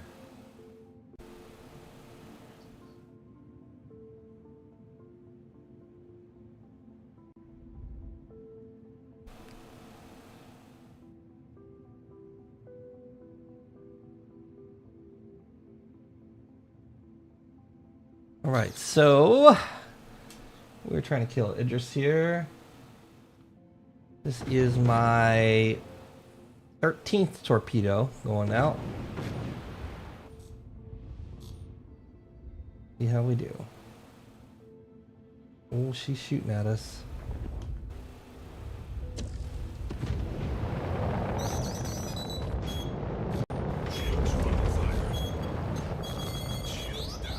Oh god, shields are down. We took a beating. Oh, Idris kill!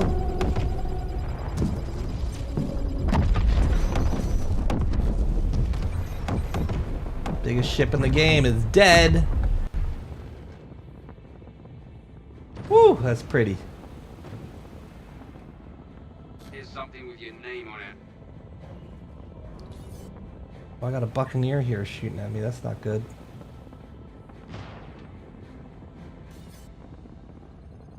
Missile lock. Fuck, he's too close for me to do anything. Contact. I'll ram him. Shit. Contact. Contact.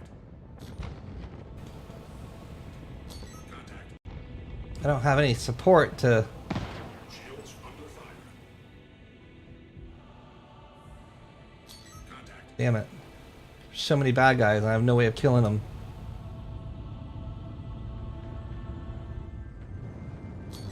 I really want to know if I can salvage this Idris. So what I'm going to do is I'm going to stop. And I'm going to get out and suicide and see if I can come to my own ship.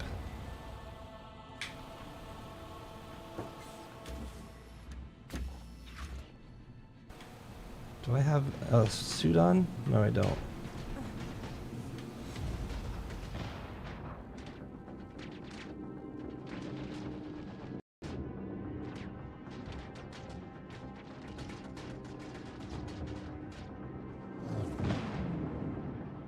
There's so much. There's $1 million of scrap on an Idris I just killed, but I have no way to do it. Oh, and my game just crashed. Oh my god. If that isn't Star Citizen.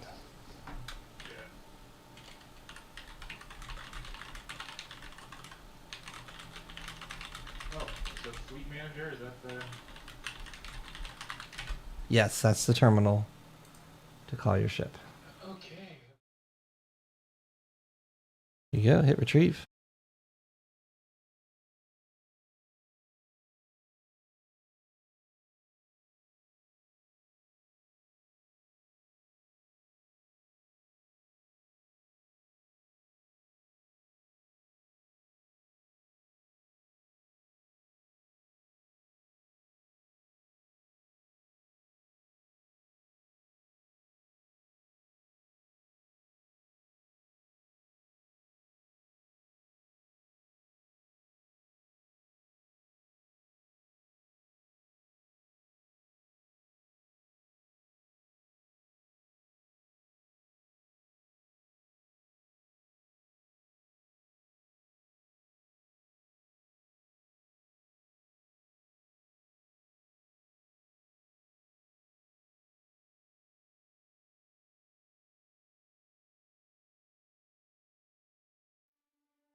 if that Idris wreck will stay there.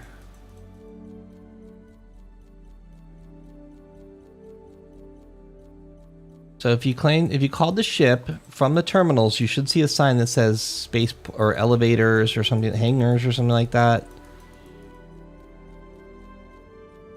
You just go to any of the elevators and go in, and you can press a button for any hangar.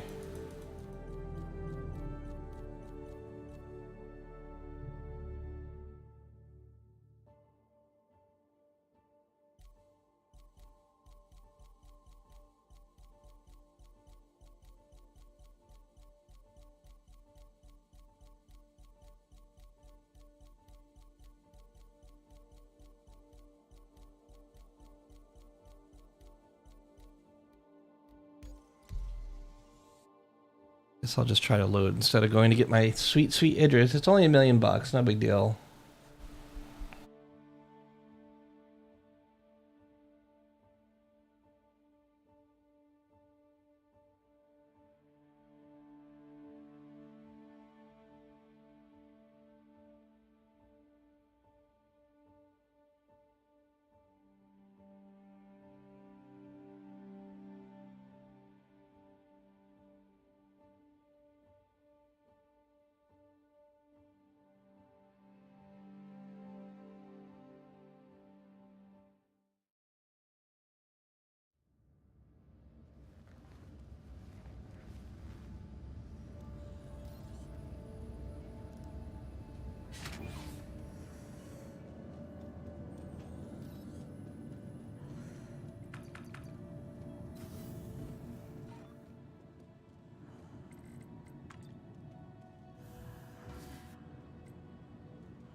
Welcome to the ASOP Vehicle Retrieval System.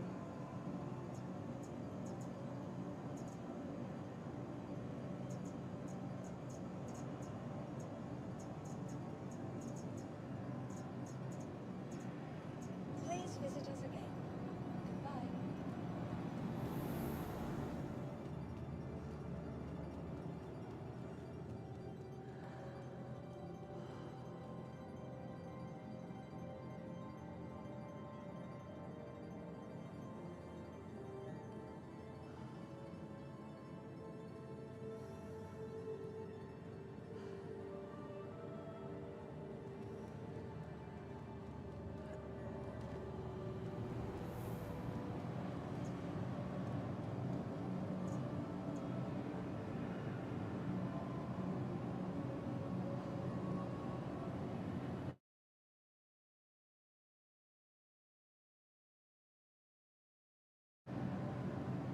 Okay, so getting into your ship.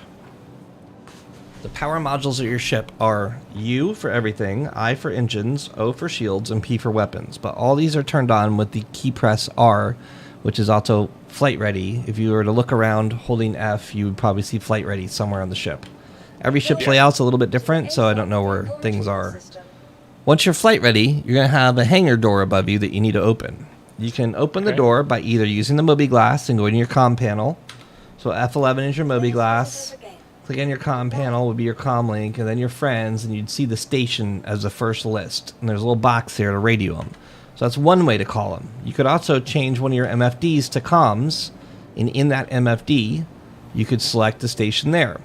They've also included a key-bindable key press for joysticks or keyboard to call for landing and takeoff. That key combination is alternate, and N is in November. N is also the button for landing gear. Tap it for landing gear. And long pressing N, holding it when you're close to a pad, like right above it, is auto land, which I don't recommend you use ever. So go ahead and Alt N to open up your landing bay.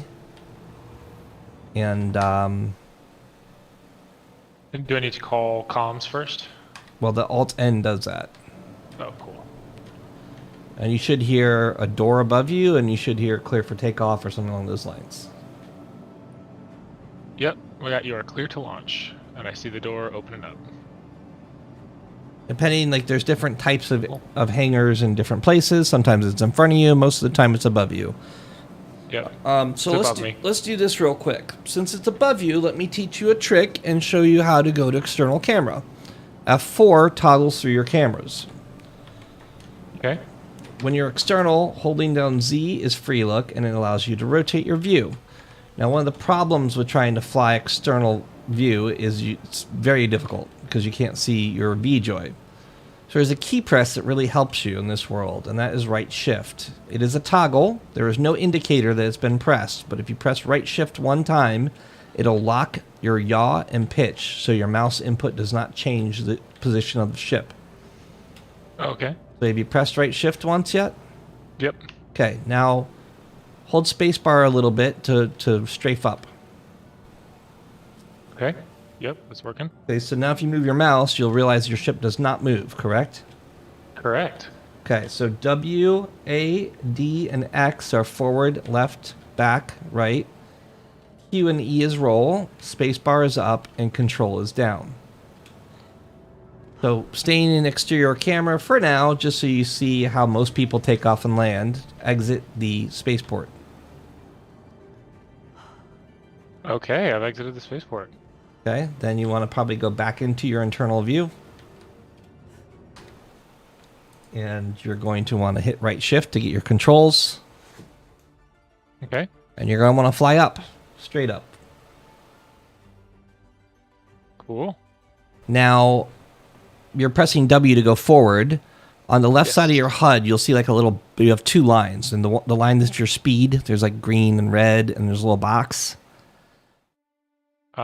Yes. That I see THR thrusters. That little box is your, no. It's going to be the, like, so you have your center circle, your center reticle. The line that's right to the left of that goes up the entire length of the HUD is your speed. Oh, I see. Velocity VEL. Mouse wheel will change your, oh, that's interesting. I can't, mouse wheel will change your speed. That's your speed limiter. So that is how fast the ship will go when you hold down forward. Now there is cruise. Go ahead and go all the way up. Take it all the way to the red.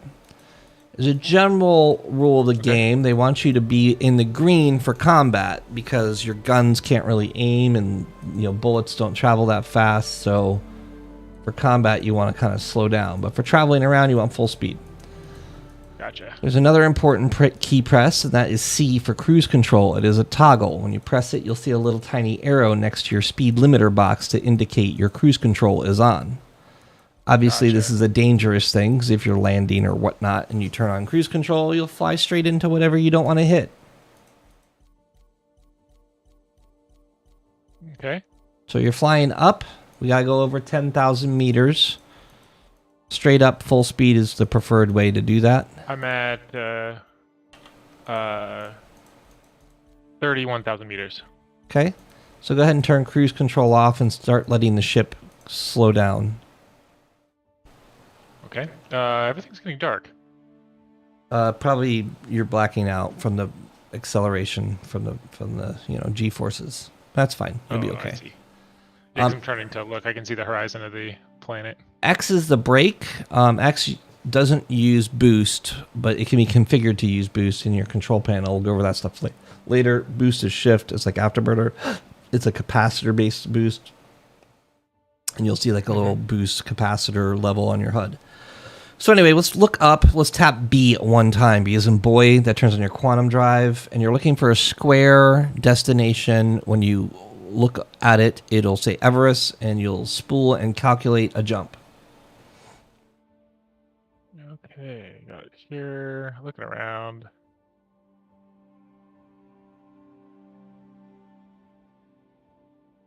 It should be almost directly above you, 90 degrees up. I made the mistake of not looking straight up. I found it, Everest Harbor. Yep, so once you're spooled and calibrated, hold B to jump. Okay, so now are you ready for my golden rule of Star Citizen? Absolutely. Don't fly at something you don't want to hit. Oh, okay. So don't fly towards the harbor. Fly like above Yes. it. Yes. Scale in this game is hard to comprehend because it's not in 3D and you have no scale of reference in space. So it's really easy to come at something way too fast and hit it. On top of that, these ships have very big engines to go forward, but very little engines for everything else. And they kind of sim it up with the way the thrusters work for strafing and rotating and whatnot. The reason for that is immersion and damage models and stuff like that. So most ships do not stop very good unless you do a 180-degree flip and use your main engine to slow down, like a flip and burn kind of maneuver. Gotcha. So for that reason, you want to get nice and close to the station. If you can't see your distance to it, you can tap B to turn on your quantum drive, and you should be able to see the distance to Everest. Gotcha. I'm pretty close. Okay, get real close because you got to call for a landing. You want to be within 2,000 feet or 2,000 meters or so. And once you are that close, you can turn your quantum drive off. Press N to put your gear down because it's automatically gone up when you jumped. And then you press Alt N Trying to not to run into stuff. Oh, running into stuff. I'm sure. Oh, I blew up. All right, grats. Nice. That's you broke the golden rule. Don't fly at something you don't want to hit. I realized that if you turn, you don't start going that way. Your momentum continues you in that direction. Right, it's space. Yeah. And when you start off in a kind of arcadey flight control mode called coupled, it actually does kind of do that thing. Like if you turn and you press W, it'll fire your right thruster. Like if you turn left and you're pressing W, it will fire your right thrusters to cease traveling in that direction and fly straight. But again, the thrusters are very weak, so you have to, kind of take it easy. Gotcha. All right, so well, let's try again. Oops. Excellent. I am somewhere else now. Oh, you may be here. Did you request landing? I did not, but where am I? It doesn't look like where I originally woke up. Oh, that's because you're in the medical facility because you died. Ah, I see. When you die, you're like 3D printed, and your conscious is transcended to the new clone body. So this imprint technology is something we can utilize to change where we live, where we spawn. Gotcha. So explore. You're going to wake up, and when you get out of bed and hit I, you'll see you're wearing a medical gown. You'll also see that you should have a basic white beacon undersuit, and you should also have a Horizon helmet white. That's like your little marshmallow outfit you get every time you wake up. It's free. So get that. Put on the flight suit and helmet. The white one? Yep. The flight suit has to go on first because that's what your helmet attaches to. A flight suit is also required for any armor, but that's all you need to EVA in space. The flight suit and helmet makes you survivable and fly it, and then EVA-able. And then you can throw armor on top of that if you want. Gotcha. I don't know how to, I guess it's just taking a while to load. What's the problem? I'm hovering over it, clicking equip, and it is, nothing is happening. You gotta take off your gown and drop it on the ground. Ah, I see.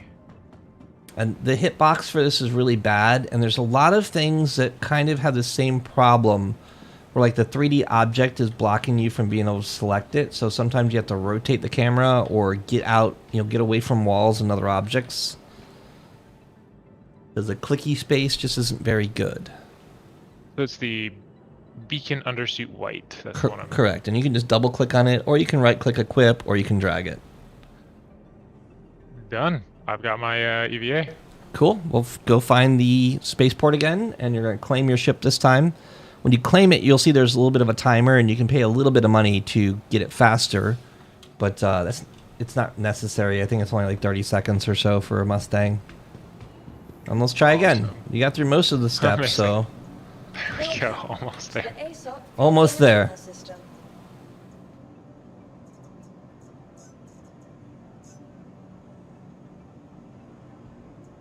Can't believe I killed the Idris and I got that Ford.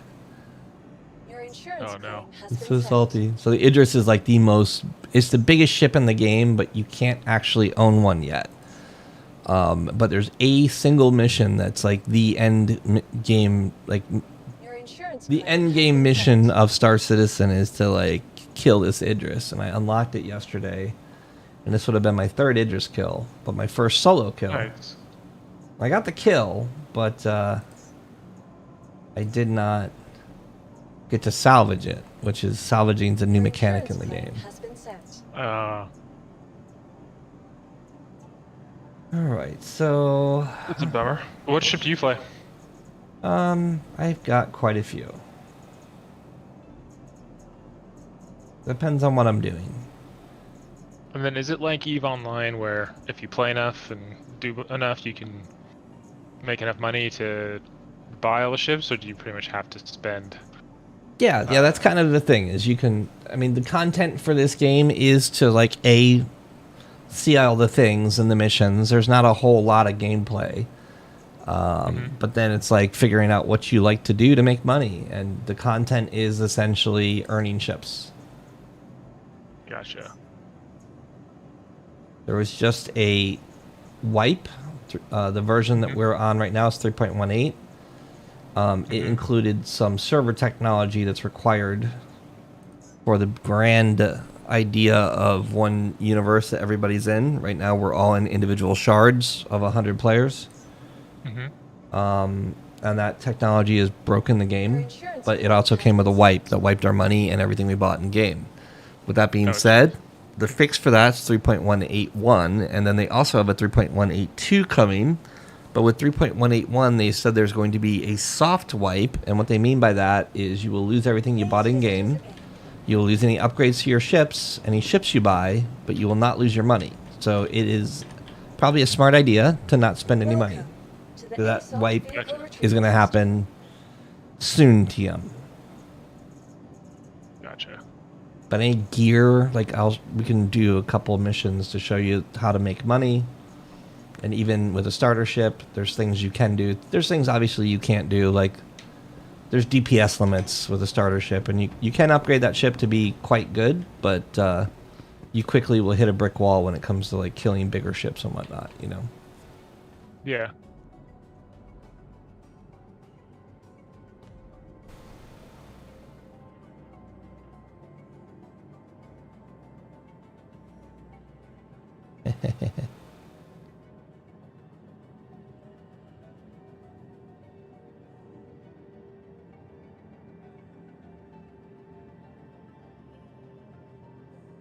All right. Do I go to my fleet manager? Yep. To-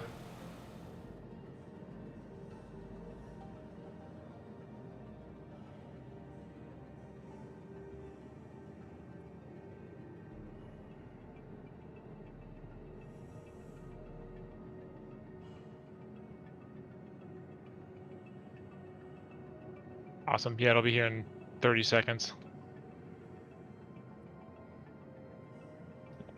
So I'm really good and enjoy FPS. What would be the best way to make money or help other players if that's my skill set? Well, the good news is FPS missions can make really good money. It arguably is the meta way to do it without mining. The bad news is FPS is absolute trash, but I can show you how to do it. Awesome.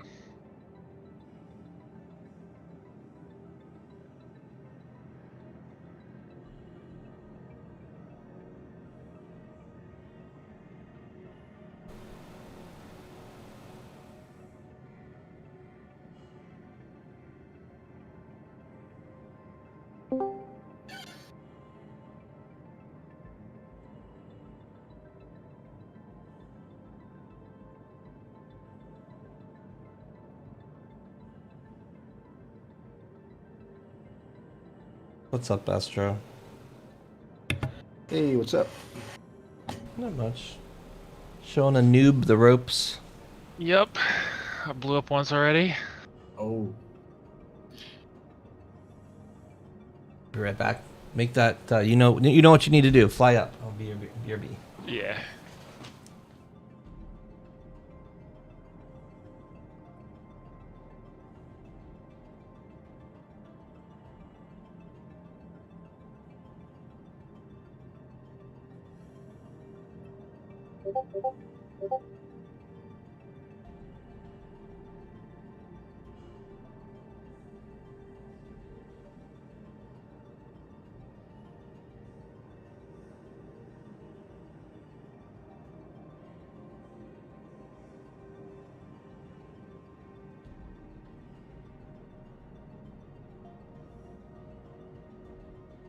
Now, what's the hotkey to go straight up? I'll look this up. Space, I think. Oh, Just space. Yeah. Ascend. Excellent.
Oh, how we doing? Yep. Good. I'm on my way to Everest Harbor. All right.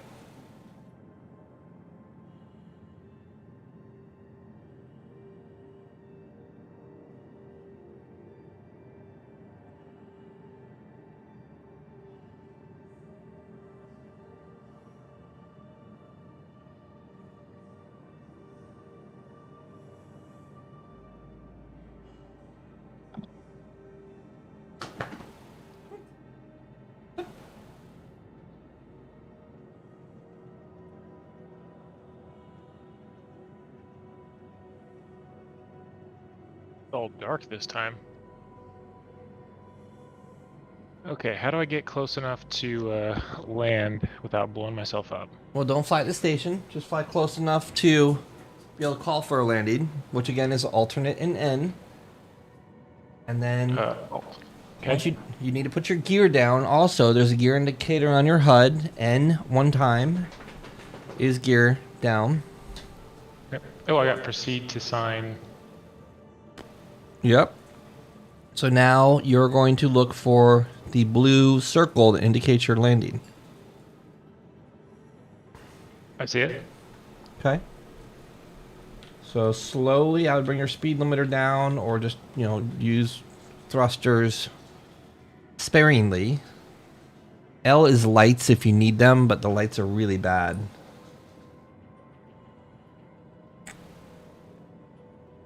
It's like a circle with like a down arrow in it. Yep.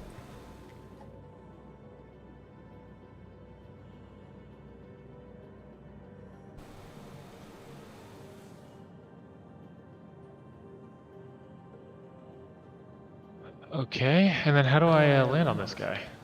No, you just kind of do it. Carefully, I guess is the right answer.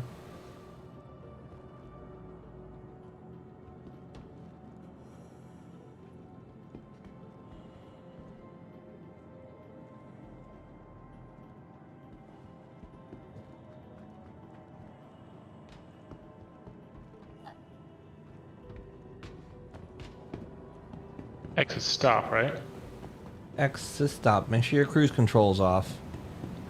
Yeah, it is. Okay.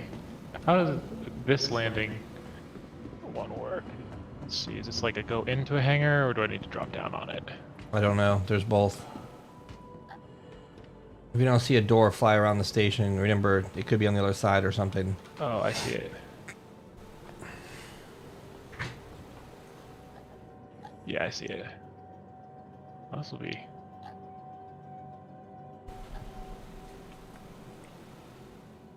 Okay, I think I'm like kind of above it.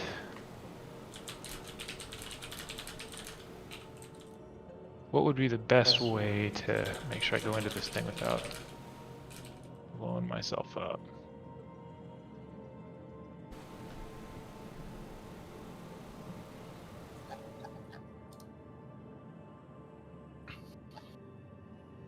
How do I look around my ship without moving it? Z. Or you can use that right shift lock. Okay. Oh, Z. There you go. That's what I was looking for.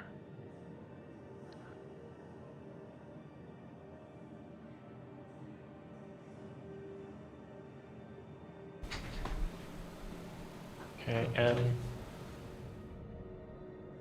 My landing gear.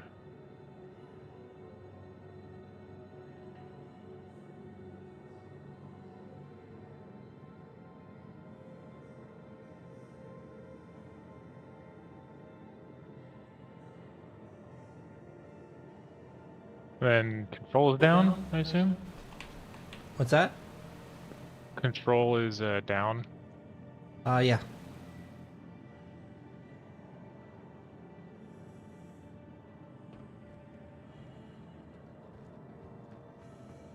Okay, I'm in the hangar. All right, good job. So, Hold get on, out of your now I ship. gotta land it nice and slow. Okay. Welcome to the ASOP Vehicle Retrieval System. Alright, here's the fun part. How do I get out of the ship? Long press Y to get out of the seat.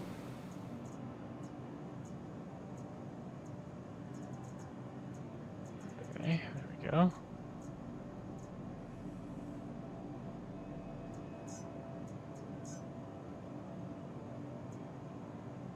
Your insurance claim has been sent.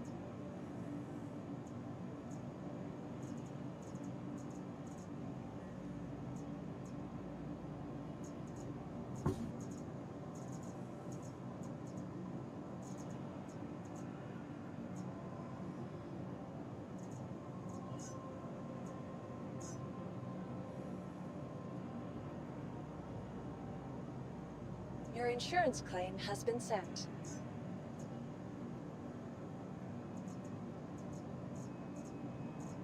Welcome to the ASOP Vehicle Retrieval System. Your insurance claim has been sent.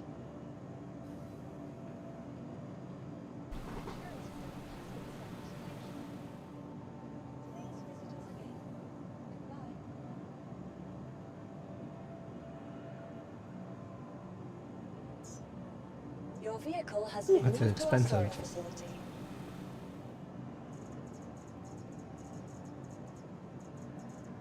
I will be right back.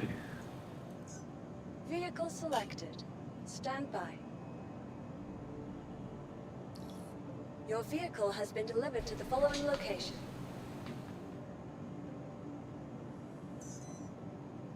Please visit us again. Your vehicle has been delivered to the following retrieval system. $12,000 for an expedite. Wow, they've got the prices up.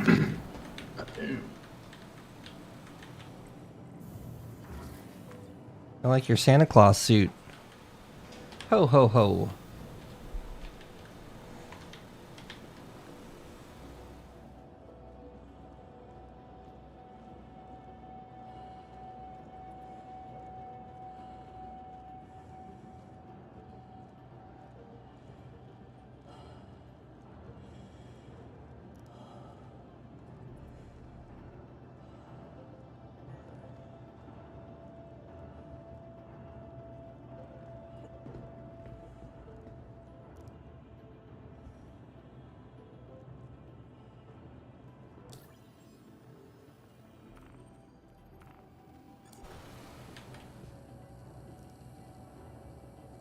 You are clear to launch.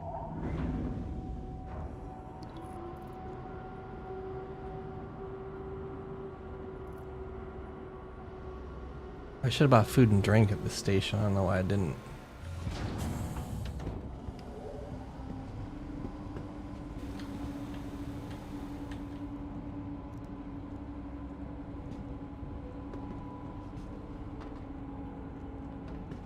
This kind of stuff drives me nuts. How slow these doors open. Oof. All right, I'm back. Okay, so you're going to want to go up to the lobby, take the elevator to the lobby, and you're looking for the medical facility. The medical facility is where you set your spawn at an insurance terminal. Okay. There'll be a terminal that says insurance. There'll be 2 terminals that say insurance. And you're going to go up to that terminal and you're going to transfer your imprint to that location. And that'll give you a much faster turnaround time to do any missions at all or just experience the game. There's very few times you need to go down to the main stations.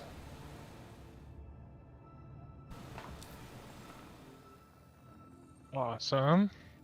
Thank you, and please visit again.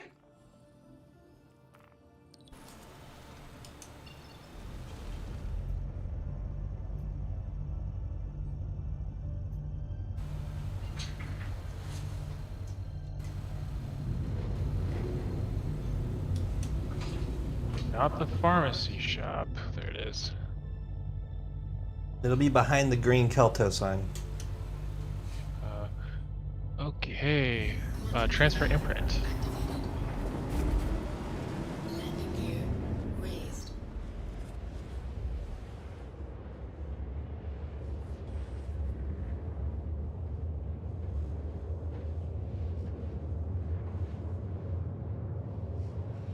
Okay, so current regen location is Kel to RX Clinic, is that correct?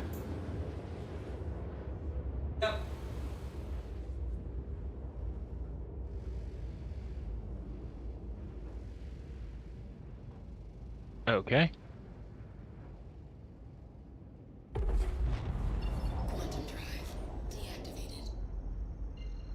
The NPCs in this game seem to be having some problems. Yeah, they're a little weird. Okay, so let's look at the party system. Hit F1 to open up your Moby Glass. Okay. Moby Glass is where you get your contracts. It's where you manage your friends list and party members. You can look at your crimes or your journal. It's where you would equip ship items under the vehicle manager and a bunch of other stuff. But let's look at the first tab, which is your comlink manager. Okay. And click on your friends. I should probably be your only friend. I see you. You right click on me and invite me to party.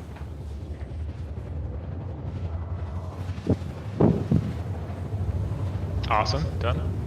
So most of the interactions in this game happen on pop-ups that happen in the center of the screen. You can see missions that happen. You can see party invites. You can see missions, mission status, yada, yada, yada. So when you sent that, on my screen, I got a so-and-so invited me to party, left bracket to accept, right bracket to dismiss. So left bracket's the bracket next to P, you know, the brackets. Yep. That's going to be your action buttons when it comes to requests and whatnot. The other thing we're going to do is we're going to look at missions. So look at your contract manager. And you're going to go under mercenary, and there's one mission in particular we're going to take all the time, and that's called Call to Arms. What Call to Arms... I see security contractor evaluation and halt security surveillance. Under mercenary? General mercenary. Yes. Oh, really? So security contractor evaluation, can you kind of read the gist of that? Is that like a bunker mission? Say something about a site, or does it name like a HDMS or not a HDMS? Yeah, I've been threatening, criminal groups, been threatening scene contractors to bolster their defenses and eliminate any hostiles who attempt to breach the site. Okay, so we're going to take that mission, and then I want you to take it and then share it. That's a prerequisite mission to bunkers. And bunkers are the missions that you can do that are the quote FPS missions. They're rep based. So they start off at like $15,000, and then they go up to almost $100,000. And there's a bonus mission called A Call to Arms that you want to get also, which you should see under contracts, general, mercenary. If you don't see it, we should see it sooner or later, okay? Gotcha. Okay, so I accepted this one. Okay. And just sit tight. I'm finding a place to land. I'm going to pick you up and take you... Oh, you shared it. Perfect. It's important that everybody in the ship that you're in has the missions, because if one person doesn't and you enter a security area where maybe they have, I don't know, big guns, they may shoot at you because you have someone on your ship that's not supposed to be there. Okay. So really important when you're doing these missions that you make sure. Now, quick question about how long do these missions take? Because unfortunately, I do have to head out in a couple, in a little bit. You So can I'm wondering. you can do a mission in probably 2 or 3 minutes if you're good. Getting there can take a minute or two, but you know it is possible. Like I min-max this stuff all the time, so you know you can always exit whenever you need to. Your spawn is saved here, and you can anytime you exit cool. the game, you'll just end up back where you're at. There are some other ways to like save where you're at and log out of ships and whatnot, but that's not really important in the state of the game that we have right now. So head back to the elevators. I'm gonna tell you what elevator to go in here in a second. Okay.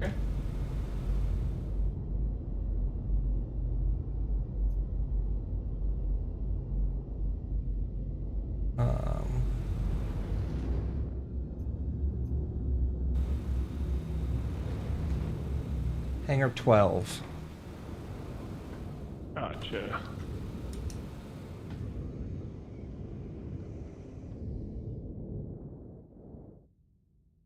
Landing complete.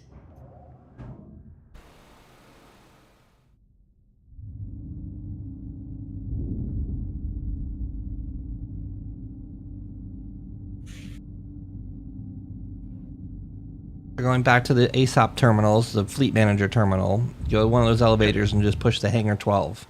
And I see it. do be aware Ooh, that nice ship. do be aware there's hangars, landing pads, and like docking collars. So on this ship towards the front, you'll see like a round portal on the bottom. Yeah, I see. Run to that.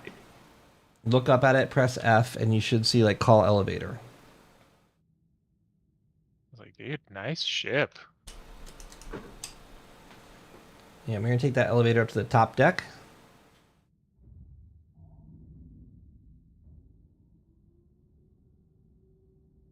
Be careful on elevators. Stand in the middle of them. Don't move while they operate.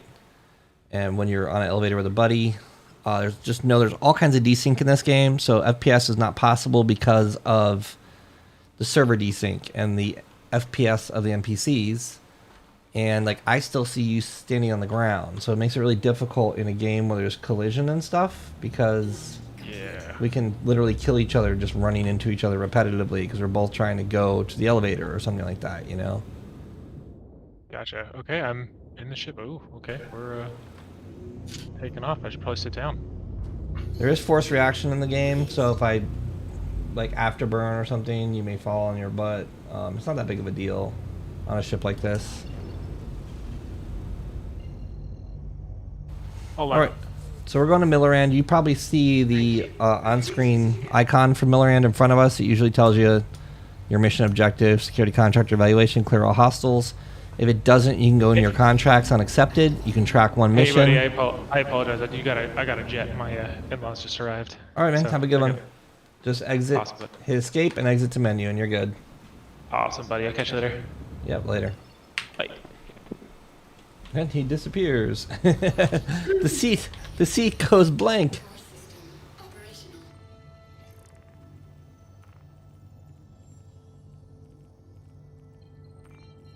All right. Well, ooh, guard facility against threat 60,000 AUEC. Holy crap! Let's do that.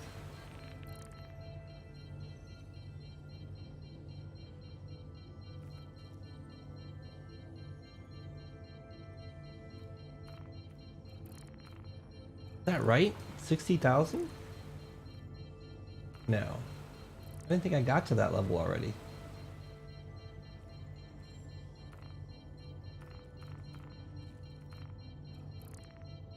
Gotten it though.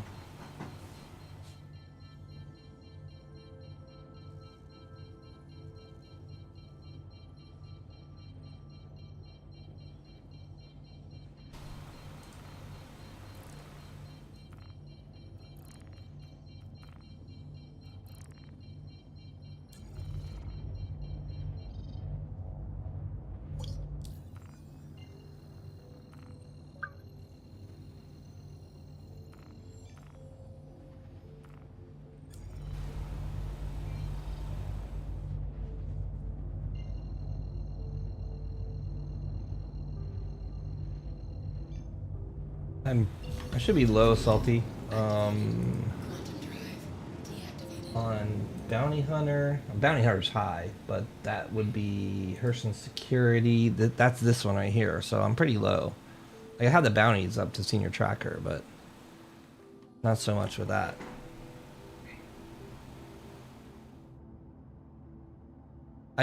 I think what happens in a lot of those instances is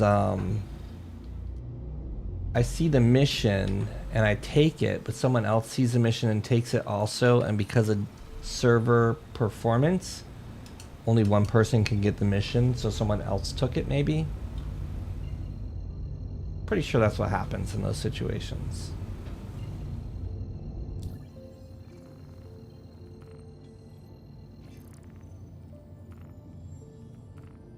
Oh, wait. No. I thought it just popped.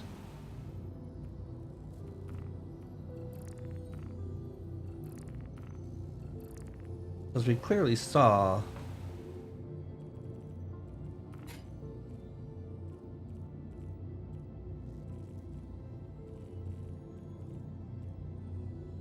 a $60,000.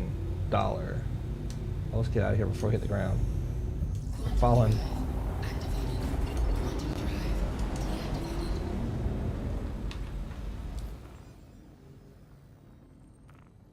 Yeah, I feel you. I mean, when I saw that they weren't clearing rep, that was the only thing that made sense to do, like grind rep and grind money. But I feel that the lack of enthusiasm to do anything when we're waiting for just the next patch.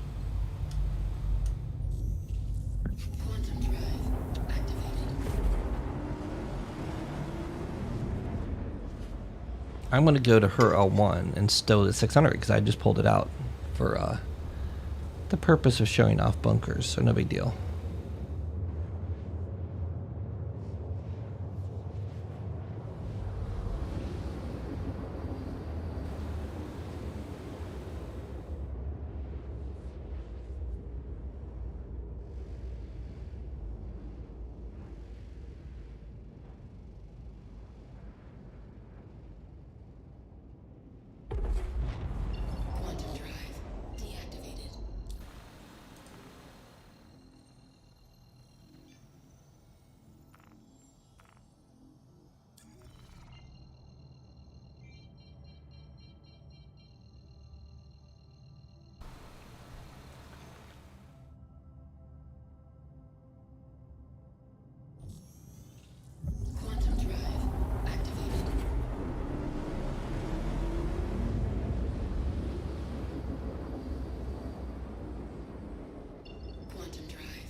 Oh, did it really just do that?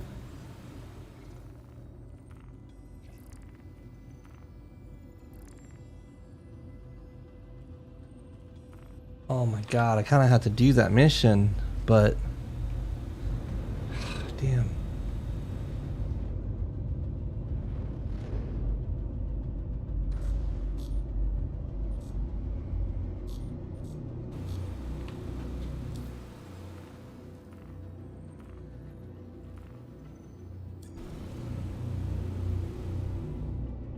We're not going to not do the pre-rack for $60,000 missions. There's just no way.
Alright, we're not getting tracking pips. That's not a good sign.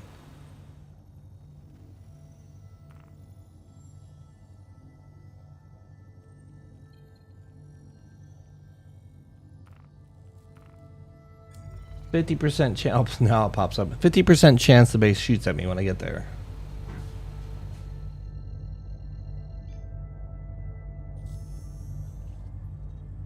Quantum drive activated.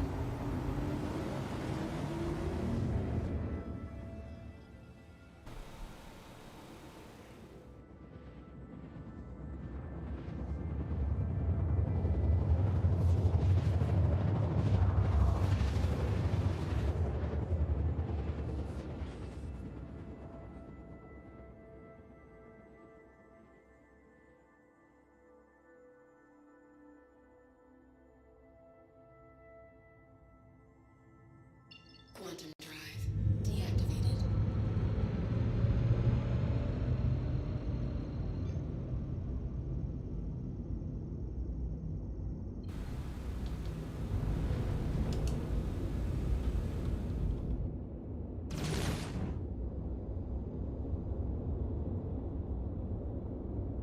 Ship name is not on my ship.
Landing gear deployed.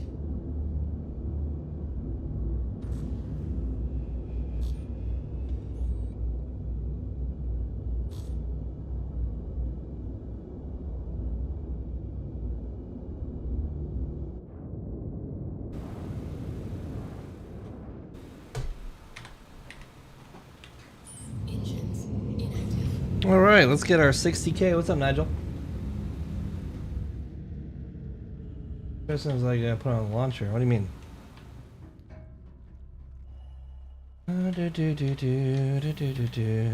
Everything's running really slow.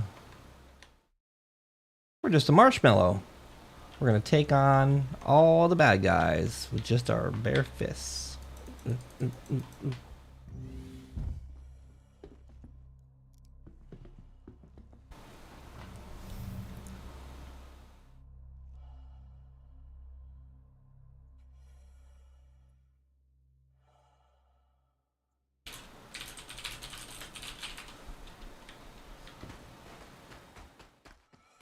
Derelicts everywhere. Derelicts in my hair. Ooh, a box.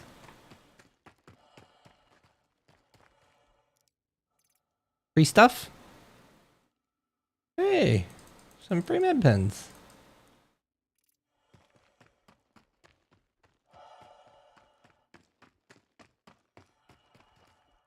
Let me pull a gun out that I'm gonna guess this is a 30K.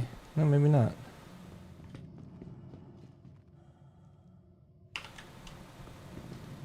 Not let me pull the gun out that I have on my back. Oh, there we go. No ammo.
There's so many cops here. Holy crap.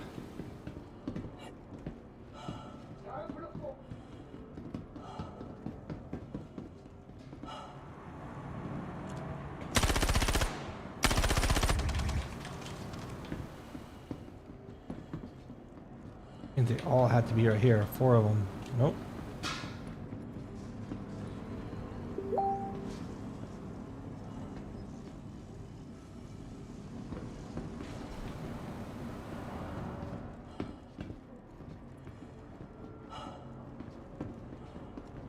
Huh. Where the hell are they? Where's the other 4?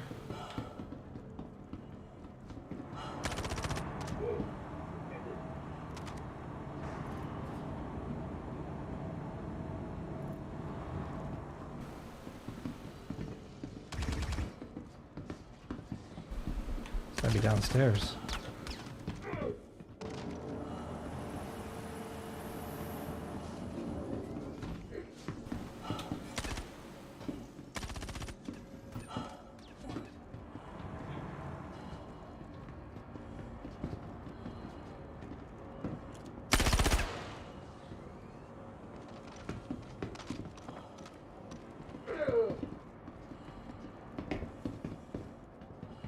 You have a marker on them.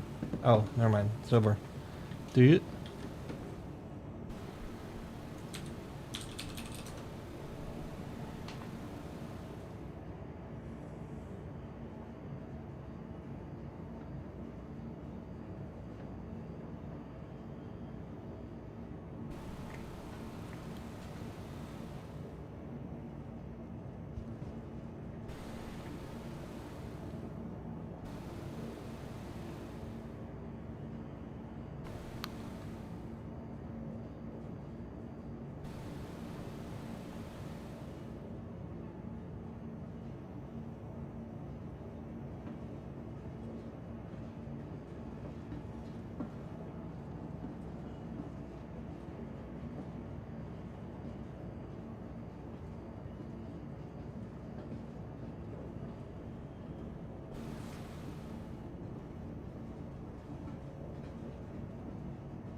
Oh shit, I just shot a cop.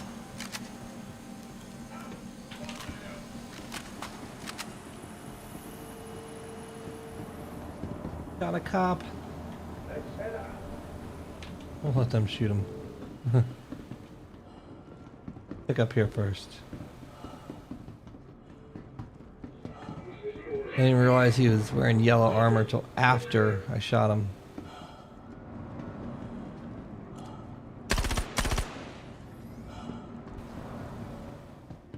Don't shoot me, I didn't mean to shoot the cop. I'm worried about this. Oh, did he move? Cool.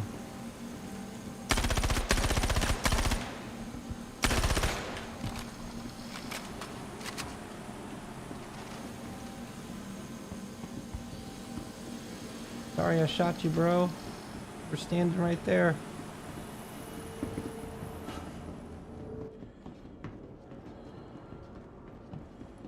Last guy at?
Yeah, but it comes down to server power, right? Like, they're over developing this game, and the servers can't handle the features they're trying to add, but the feature creep. I mean, look at the gameplay here in this bunker. This is a direct result of the server running at 5 FPS. 5 FPS. So none of it matters. Like, they should really be focusing on server tech and server tech alone. IMO. I don't know. I've lost my... We'll check out the video, though. Because I haven't seen it. Huh.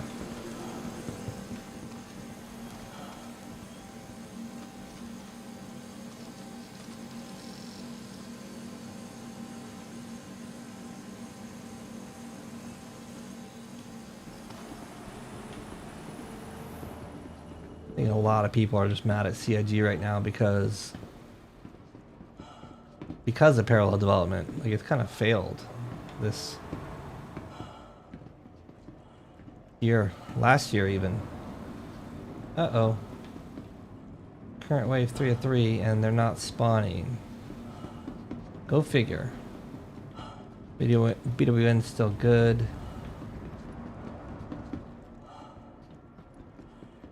But we don't have an actual... I'm gonna go to the elevator and just wait.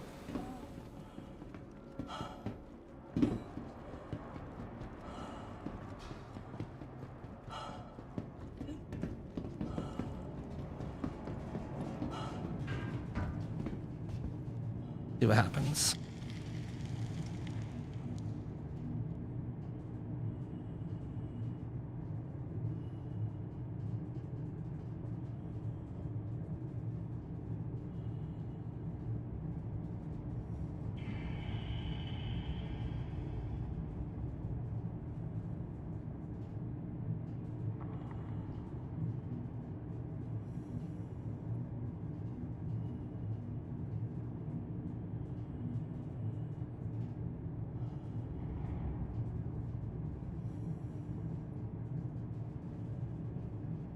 Yeah, I don't know, man. Like, I think the problem that scares me is the base code may be so much problem. Like, look, the star map's been broken. They never worked on it. Like, oh, we can actually see a planet right now, but usually you can't. You can't navigate to things. Like, I get if desync and server performance is bad, but it's all the little bugs that shouldn't be there. And people are like, well, if they fix that bug and then they go fix another bug, that bug may break again. Well, no, that's not necessarily true if you have good base code. But if you don't have good base code, then as you build stuff, it's all going to be broken all the time. Like, what are they doing? Waiting until they're done to bug smash? Like, they should have known from the get-go that their base code that they're writing from scratch should be done well, and they should put extra time into that to make sure they have a good foundation. What they're doing right now is the equivalent of trying to replace a foundation on a house. Like, it's not a good look. And I'm sorry, as you continuously push out ships and then you say that parallel development's why the map doesn't work. No, I don't buy that. I'm sorry, I don't. Ooh, let's not do stupid things.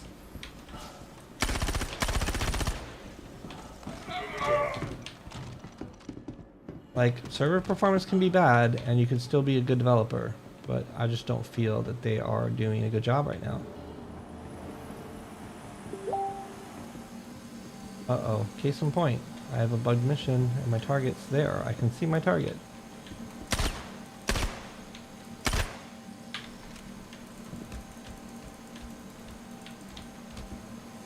You know, like, what the fuck, bro? I have one guy to kill. And that's him? Are you kidding me?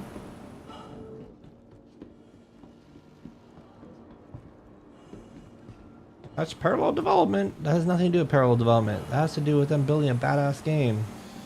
Wrong. And then we can see it. The fact that you gave us the tools to see it makes me salty.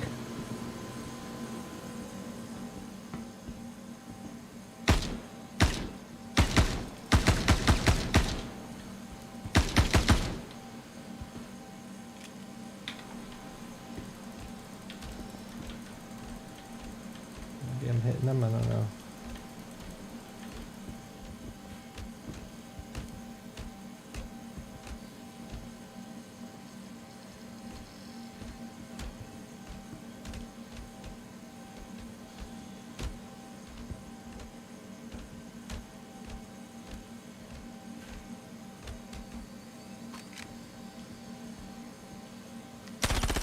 I'm gonna mess you up!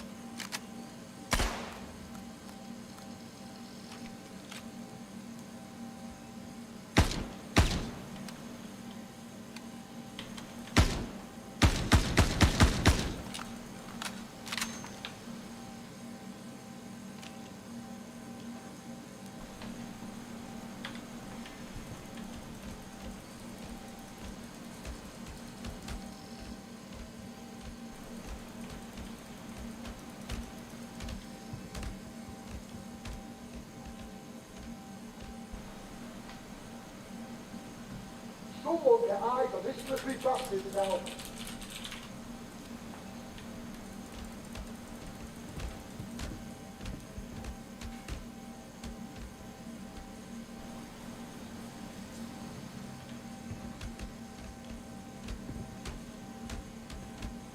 This is bullshit.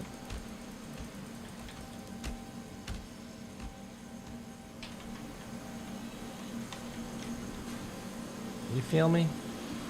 And there's no grenades. Well, maybe there's a grenade here. How awesome would it be if there's actually a grenade here? Nope. A BR2 maybe.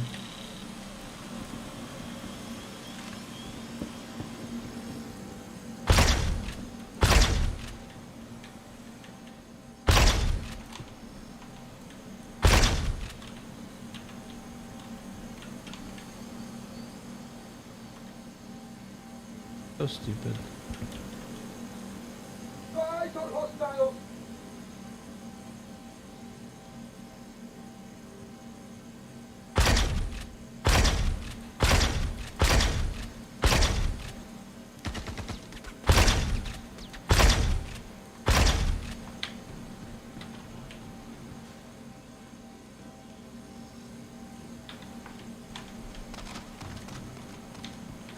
I did it. I did it. The cop shot him. Oh my god.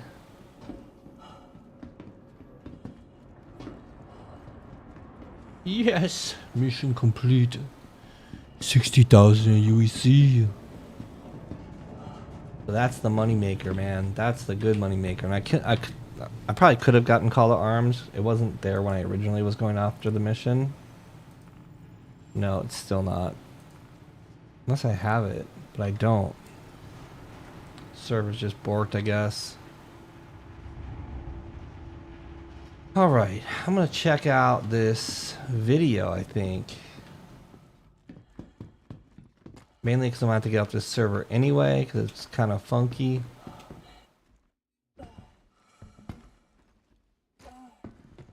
I kind of just want to escape the menu here.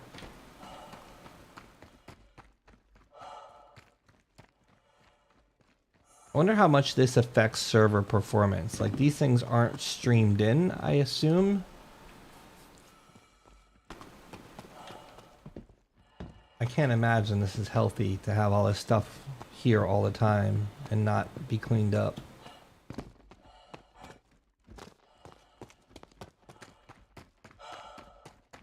wonder if we can get this Gladius.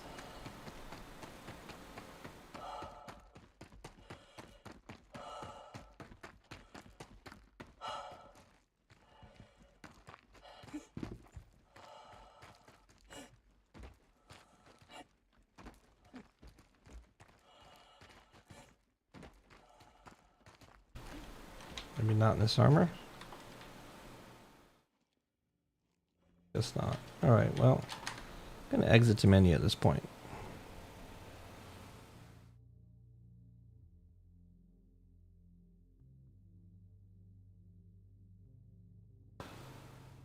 I just want them to fix some of the fundamental things in the game that make it not enjoyable. And after 10 years, like, you should have a better sky map and nav system. Like, those should be priorities. That should be, like, having the bones of the game should be a priority over reworking the flight combat system for, like, the 4th time. You know what I mean? Because you've spent enough time to fix those things doing things wrong. So for that reason, I think that you have some splaining to do. Alright, I'm looking at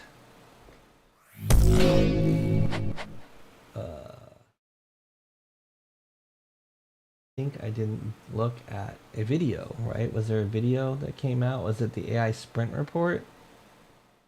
Oh no, 150. So I'm gonna use for a second to open up.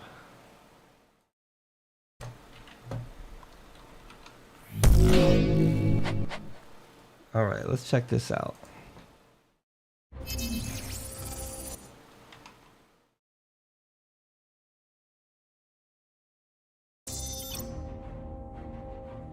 As the first quarter of 2023 comes to a close, we're hitting a few milestones here for what we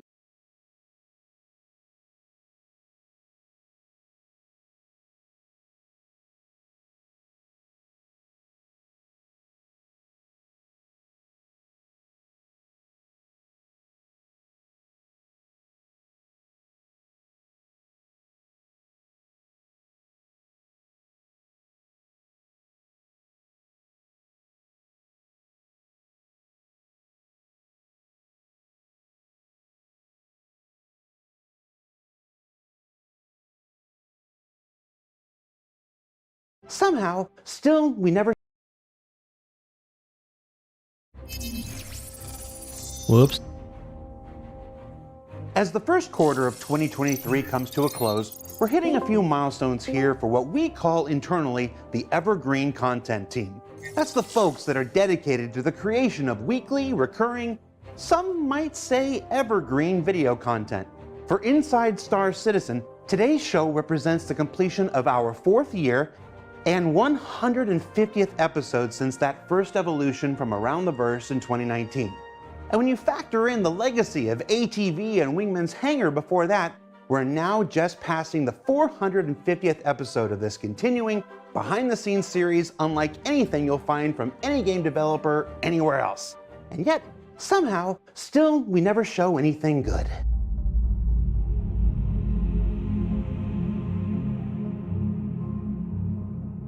It also marks the personal completion for me of 8 years shepherding over 1,200 videos showcasing the creation of this project. Even that one holiday livestream we don't like to talk about anymore.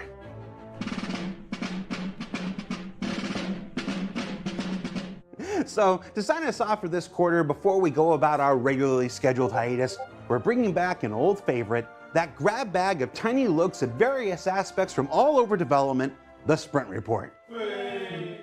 Now, for those of you who maybe have never seen one of these before, a sprint is what we call the internal 2-week cadence where developers go off on a task, come back to check in, see everyone's progress, get some notes, and then either move on to something else or go back for another 2-week sprint on the same feature. So, what that means is what you're going to see here this week is actually internal developer art, the kind they don't usually make to be seen publicly. It's not the flashy and somewhat mentally unstable work of the ISC gameplay capture team, who have been on quite a streak recently, possibly because we changed their medications.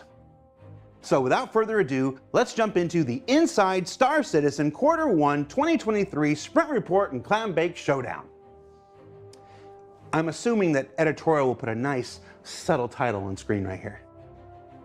Also, there's no Clam Bake Showdown. I don't know why I said that.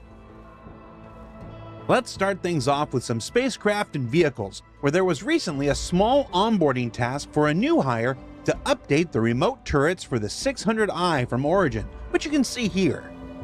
I think we can all agree it's a noticeable improvement over what's in the game today. And if you watched last week's ISC on the upcoming changes to tractor beams and Alpha 319 and beyond, you might have noticed the Argo SRV flying around in that Beyond section. Here's a closer look at its progress as it currently makes its way through final art towards a scheduled release later this year. Now, for those who follow the progress tracker on the public roadmap, here are your first looks at 3 vehicles currently making their journeys throughout the pipeline, starting with the RSI Lynx Rover, companion sojourner to the famous Ursa we all know and love, and often found packaged with the luxurious Constellation Phoenix. It's currently in gray box phase, and it's nice to see the RSI styling continue to evolve. Especially with those tires. I mean, I'm not usually a tires are cool dude, but those are cool tires, right? And as we move inside, we can take a look at the cockpit coming along. And then there's the rear, which is at the back, and which is already far more fancy than its Ursa brethren. Okay, I thought the tires were cool, but can a chair also be cool? Because that looks like a comfy-ass chair. Can I say that? No, I just edited it out. Yeah, it'll be fine. Good job. There's also the Crusader Spirit, which just entered gray box phase recently. You can see here early work on the exterior, making certain every part of it matches the metrics laid out in the white box phase before it. Then popping in through the rear of the ship, which, like the Lynx, is also in the back. And then into the cockpit that's looking, well, a bit contrasty at the moment. But that's not uncommon for gray box phase, as this period is mostly about defining shape language and material breakup before everything gets refined later in final art phase. And then let's take a look at the gray box bomb bay for the bomber variant that's being worked on in tandem with all the others. Finally, let's look at recent gray box progress on the Apoa Santok Yai, the alien Shion fighter, where you can see the exterior coming along pretty well. The thrusters are being modeled out.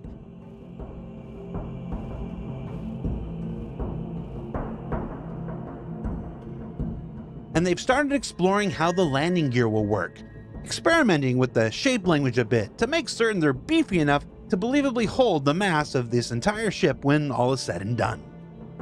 And as for when you're going to see the 600i turret, the Lynx, the SRV, the Spirit, the Santok Yai, and more make their way into the persisting universe, I'd recommend as always keeping an eye on the public roadmap for details when they become available. Now let's move from ships that fly to winged creatures. As astute readers of the monthly report might already be aware, one of the many things the AI team is currently working on is pushing Boyd's development in the persistent universe. Now, Boyds are the algorithmic behavior of small creatures that can populate the planets and moons of the persistent universe, with a test here of condors slowly learning to avoid flying into mountains or drowning in the oceans beneath them. Dun dun dun dun dun dun dun dun dun dun dun dun Condor Man. Nobody, huh? Just me?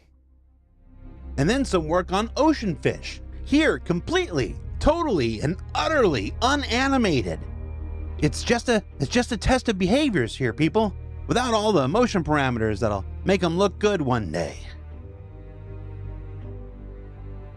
Now, I'm including this as a test. If I see all you out there on the internet's like, these Star Citizen fish look great, I'm gonna know you don't listen to a word I'm saying.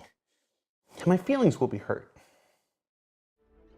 Meanwhile, the Interactables team, formerly known as the Props team, have been running through and physicalizing a bunch of assets for the persistent universe, like these weights for gyms like the ones you might find in New Babbage. Similar to the fish we just watched, this is also before animation has had their chance to contribute, so let's not judge the throwing form being displayed here. Still, it's nice to see even the littlest things in the verse behave naturally with realistic mass and physics whenever possible. This effort to make things behave as you'd expect them to also extends to the coffee machines of the verse, with a pass recently done to go through and repair their broken functionality. Now, So we have coffee makers working, but the fucking star map we use to fly around in a space game doesn't work. Priorities, people. did consider turning this section into an update on either bartender or mess hall features, just for old time's sake. But someone who will go unnamed stopped me. Just know that there are heroes out there looking out for each and every one of you. Also, it looks like the team developed a few new coffee mugs along the way. We'll just let this video play for a bit, see a couple coffee cups in action, and think about how much bartender stuff I'm not talking about right now. Also, speaking of bartenders, if you want some Interactables of your own, there's this new set of Star Citizen pint glasses up for pre-order on the web store. I asked if they wanted me to promote them, and they said no, because you'll probably do something silly and stupid with it. And I said, leave it with me. And they said, what? No, we said no. And I said, no problem. And here we are.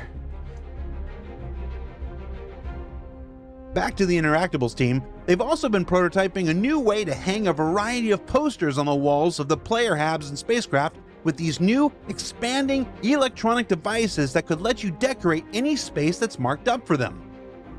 The prototyping here is using common adverts for in-universe events, but the possibilities of this feature become apparent very quickly in allowing players to not only decorate their spaces, but to collect and memorialize important moments from their time in the persistent universe, to take missions to set up flyers for in-game shops or events, post bulletins for bounty missions, and much, much more. And this last bit is from both the Interactables and Mission Feature team, who have been developing the next dangerous new contraband to sweep its way through the persistent universe, grasping weevil eggs. Grasping weevil eggs. Is this what's the file name? Oh, no, that's what it is. Huh. Let's switch on over to the environment, planetary, and lighting team's work with these images of updated atmosphere progress for the planet Hurston, which adds a stronger layer of pollution much closer to the planet's surface that helps suck light out of the atmosphere, add a richer gradient, and really just makes the place seem dirtier overall, which we can expect to play very well with the upcoming Loreville 2.0 and Alpha 3.19, some of which you can see here.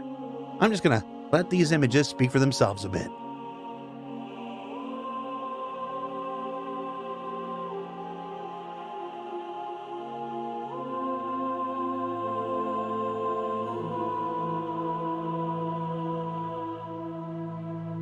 Yeah, right.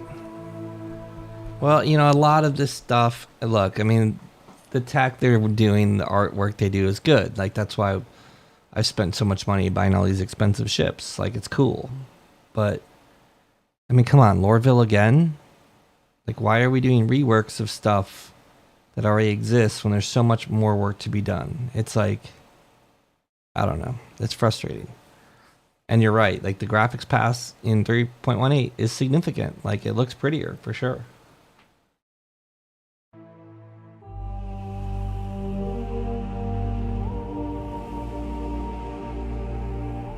And we'll take a deeper look at how light, atmosphere, and the new cityscape all come together in Alpha 319 when ISC returns from hiatus in just a few weeks. And while the atmosphere of Hurston is getting a little love, so too are the verdant forests of Microtech. As part of a greater overall overhaul we'll be discussing more of in the coming months, the forests of Microtech are receiving a performative refresh that will make the environment seem richer and denser visually, while providing more gameplay opportunities for cover during missions, racing, and other activities galore. The landing zone teams have also completed a sprint adding additional mission locations scattered around the planet Crusader in the style of resort hotels that can utilize overlays for pleasant, in-use active businesses as well as those taken over by the ever-present and vile Ninetails. Each new cluster is designed to be a procedural home for a variety of mission types and looks to draw players out from Orizon and into the far corners of the gas giant. And down on the surface of Hurston, work is underway on an early white box phase of local law enforcement offices, a place for players to utilize the next evolution of bounty hunting gameplay we'll discuss more about later this year, to collect, or in this case, drop off the captured bodies of criminal outlaws collected by players. Now the drop off here is right up front, cause in early tests, it was getting kinda weird just walking through the hallways, pushing bodies deeper and deeper into the facility. Unless you're into that sort of thing. Moist noodle. You can then also check out the bounty boards to collect new missions here, or go forward into the shop and resupply as needed.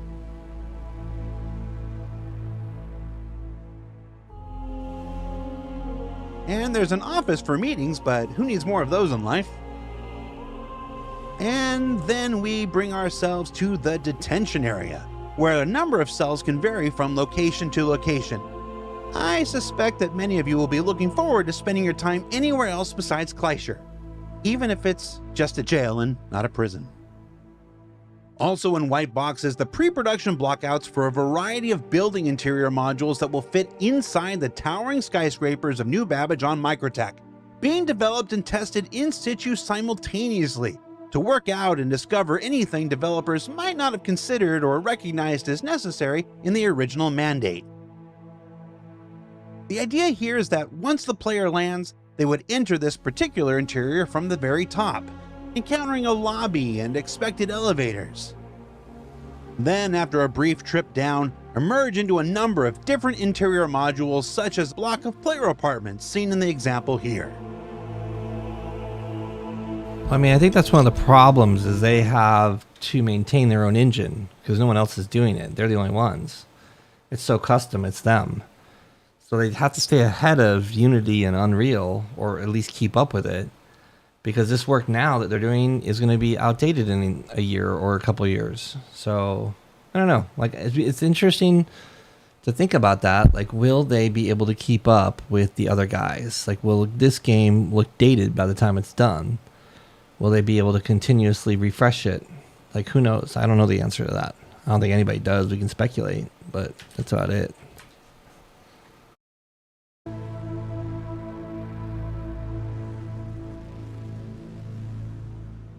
And speaking of modular interiors, the Montreal Tools team continues their work refining the very process used to make locations for the persistent universe, including several sprints on something called the PU Locations tool, a plugin that artists and designers can use to build and iterate modular locations quickly for the various star systems of the persistent universe.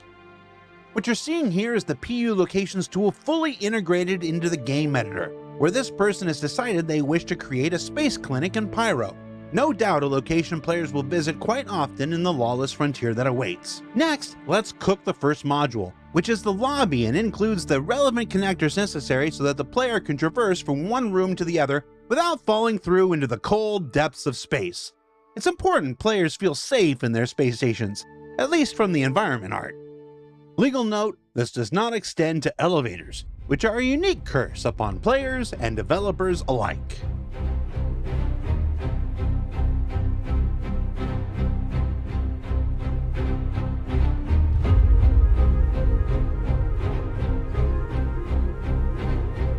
Next is what's called the Universal Room, which is a super fan. And the other thing is, like, they just made the animation. Like, did they really just make that animation for that cutscene? You know? Fancy programmer term for hallway. They know it's true. We can even change the seed if we don't like that particular hallway and generate another and another, each one creating the various connectors needed for us to continue building. And then some side rooms, or in rare cases, a rear room, which is usually at the back. Some shops like the pharmacy. Oops, insert. I'm going to leave that in there for solidarity with developer pain.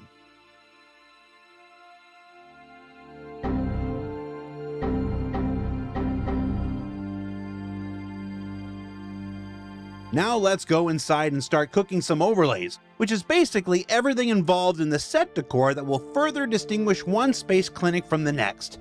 Things are pretty generic at the moment, so we turn on our viz areas, check our tags, start the cook, and whoa, nice.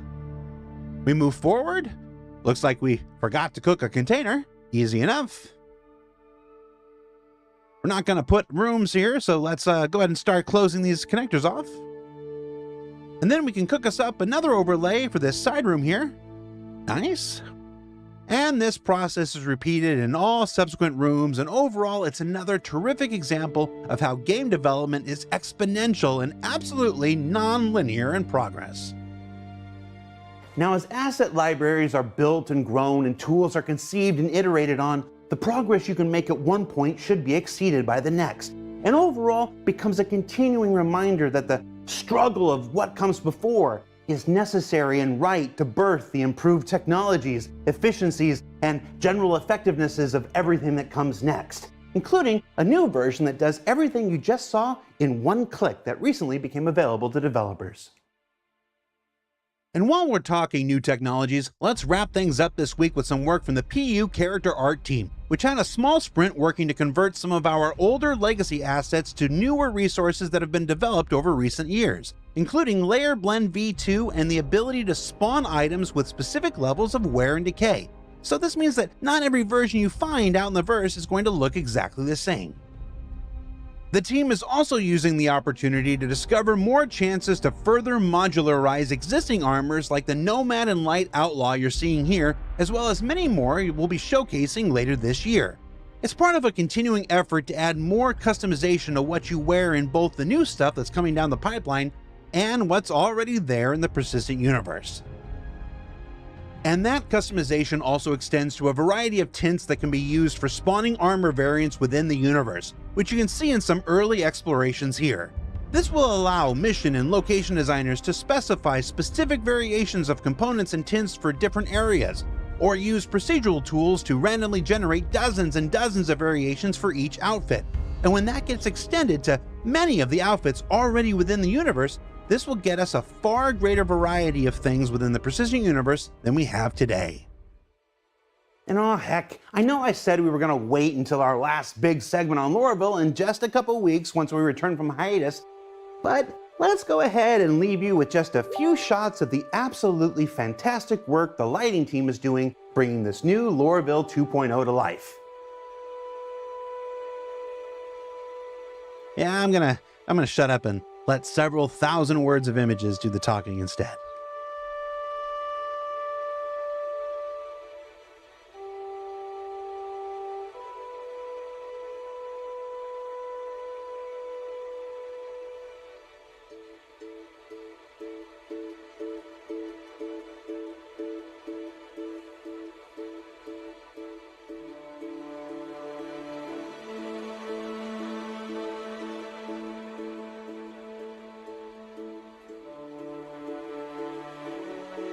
So, what did we learn this week?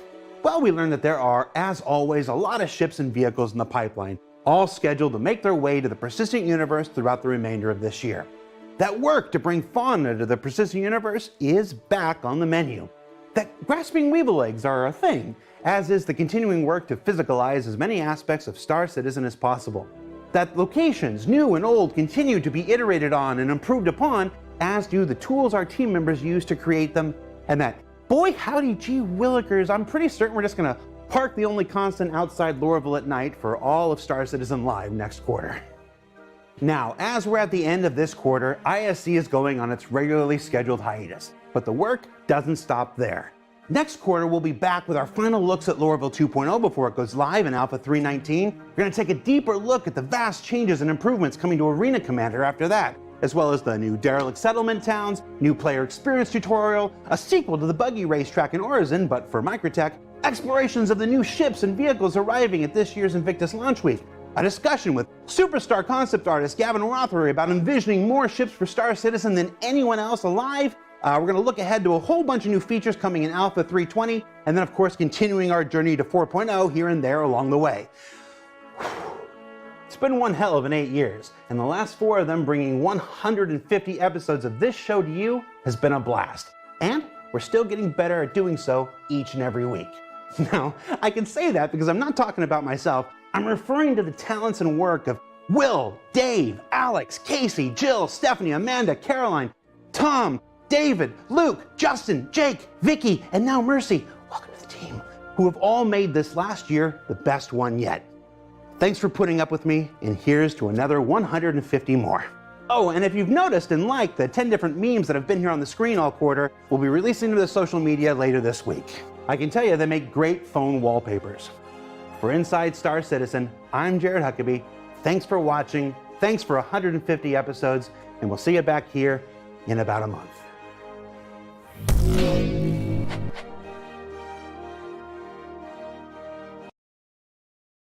I need 5 minutes.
right, well, sorry, I was trying to catch up with something I gotta do.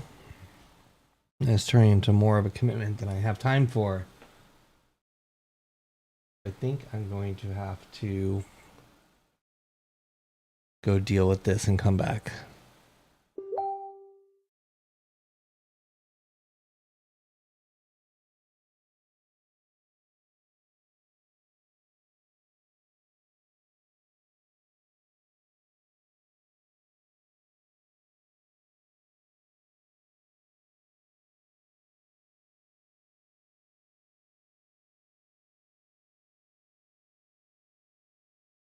I'm just, I have a Broadway project. I'm an AV designer, and I'm working on like $100 million project.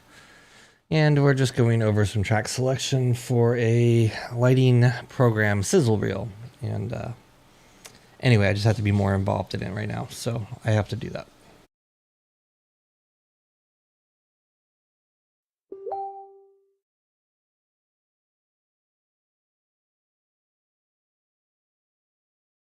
So I'm going to, I gotta stop the stream for now. I'll be back in probably about 2 hours and we'll finish up. You guys have a good one. And yeah, maybe we'll do another Idris or something. I don't even know what I want to do in Star Citizen. Hopefully there'll be people.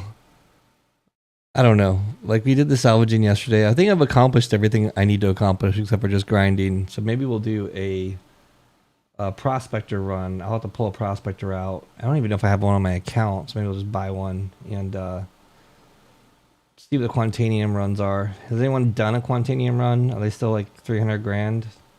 I saw a video about Lyria scanning's back, but I don't know if Lyria Quantanium is a thing and how profitable.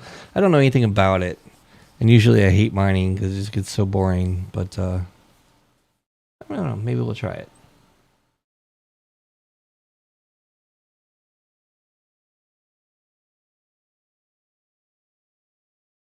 If you guys are here for the contest, I recommend you join our Discord. If you're in our Discord, I'm going to tag the winner there. The winner will have 24 hours to claim the prize. You don't have to be online to win. So, you know, it helps us out by keeping our Discord active because we're almost at partner. With that being said, I'm getting the hell out of here. I'll be back as soon as I can.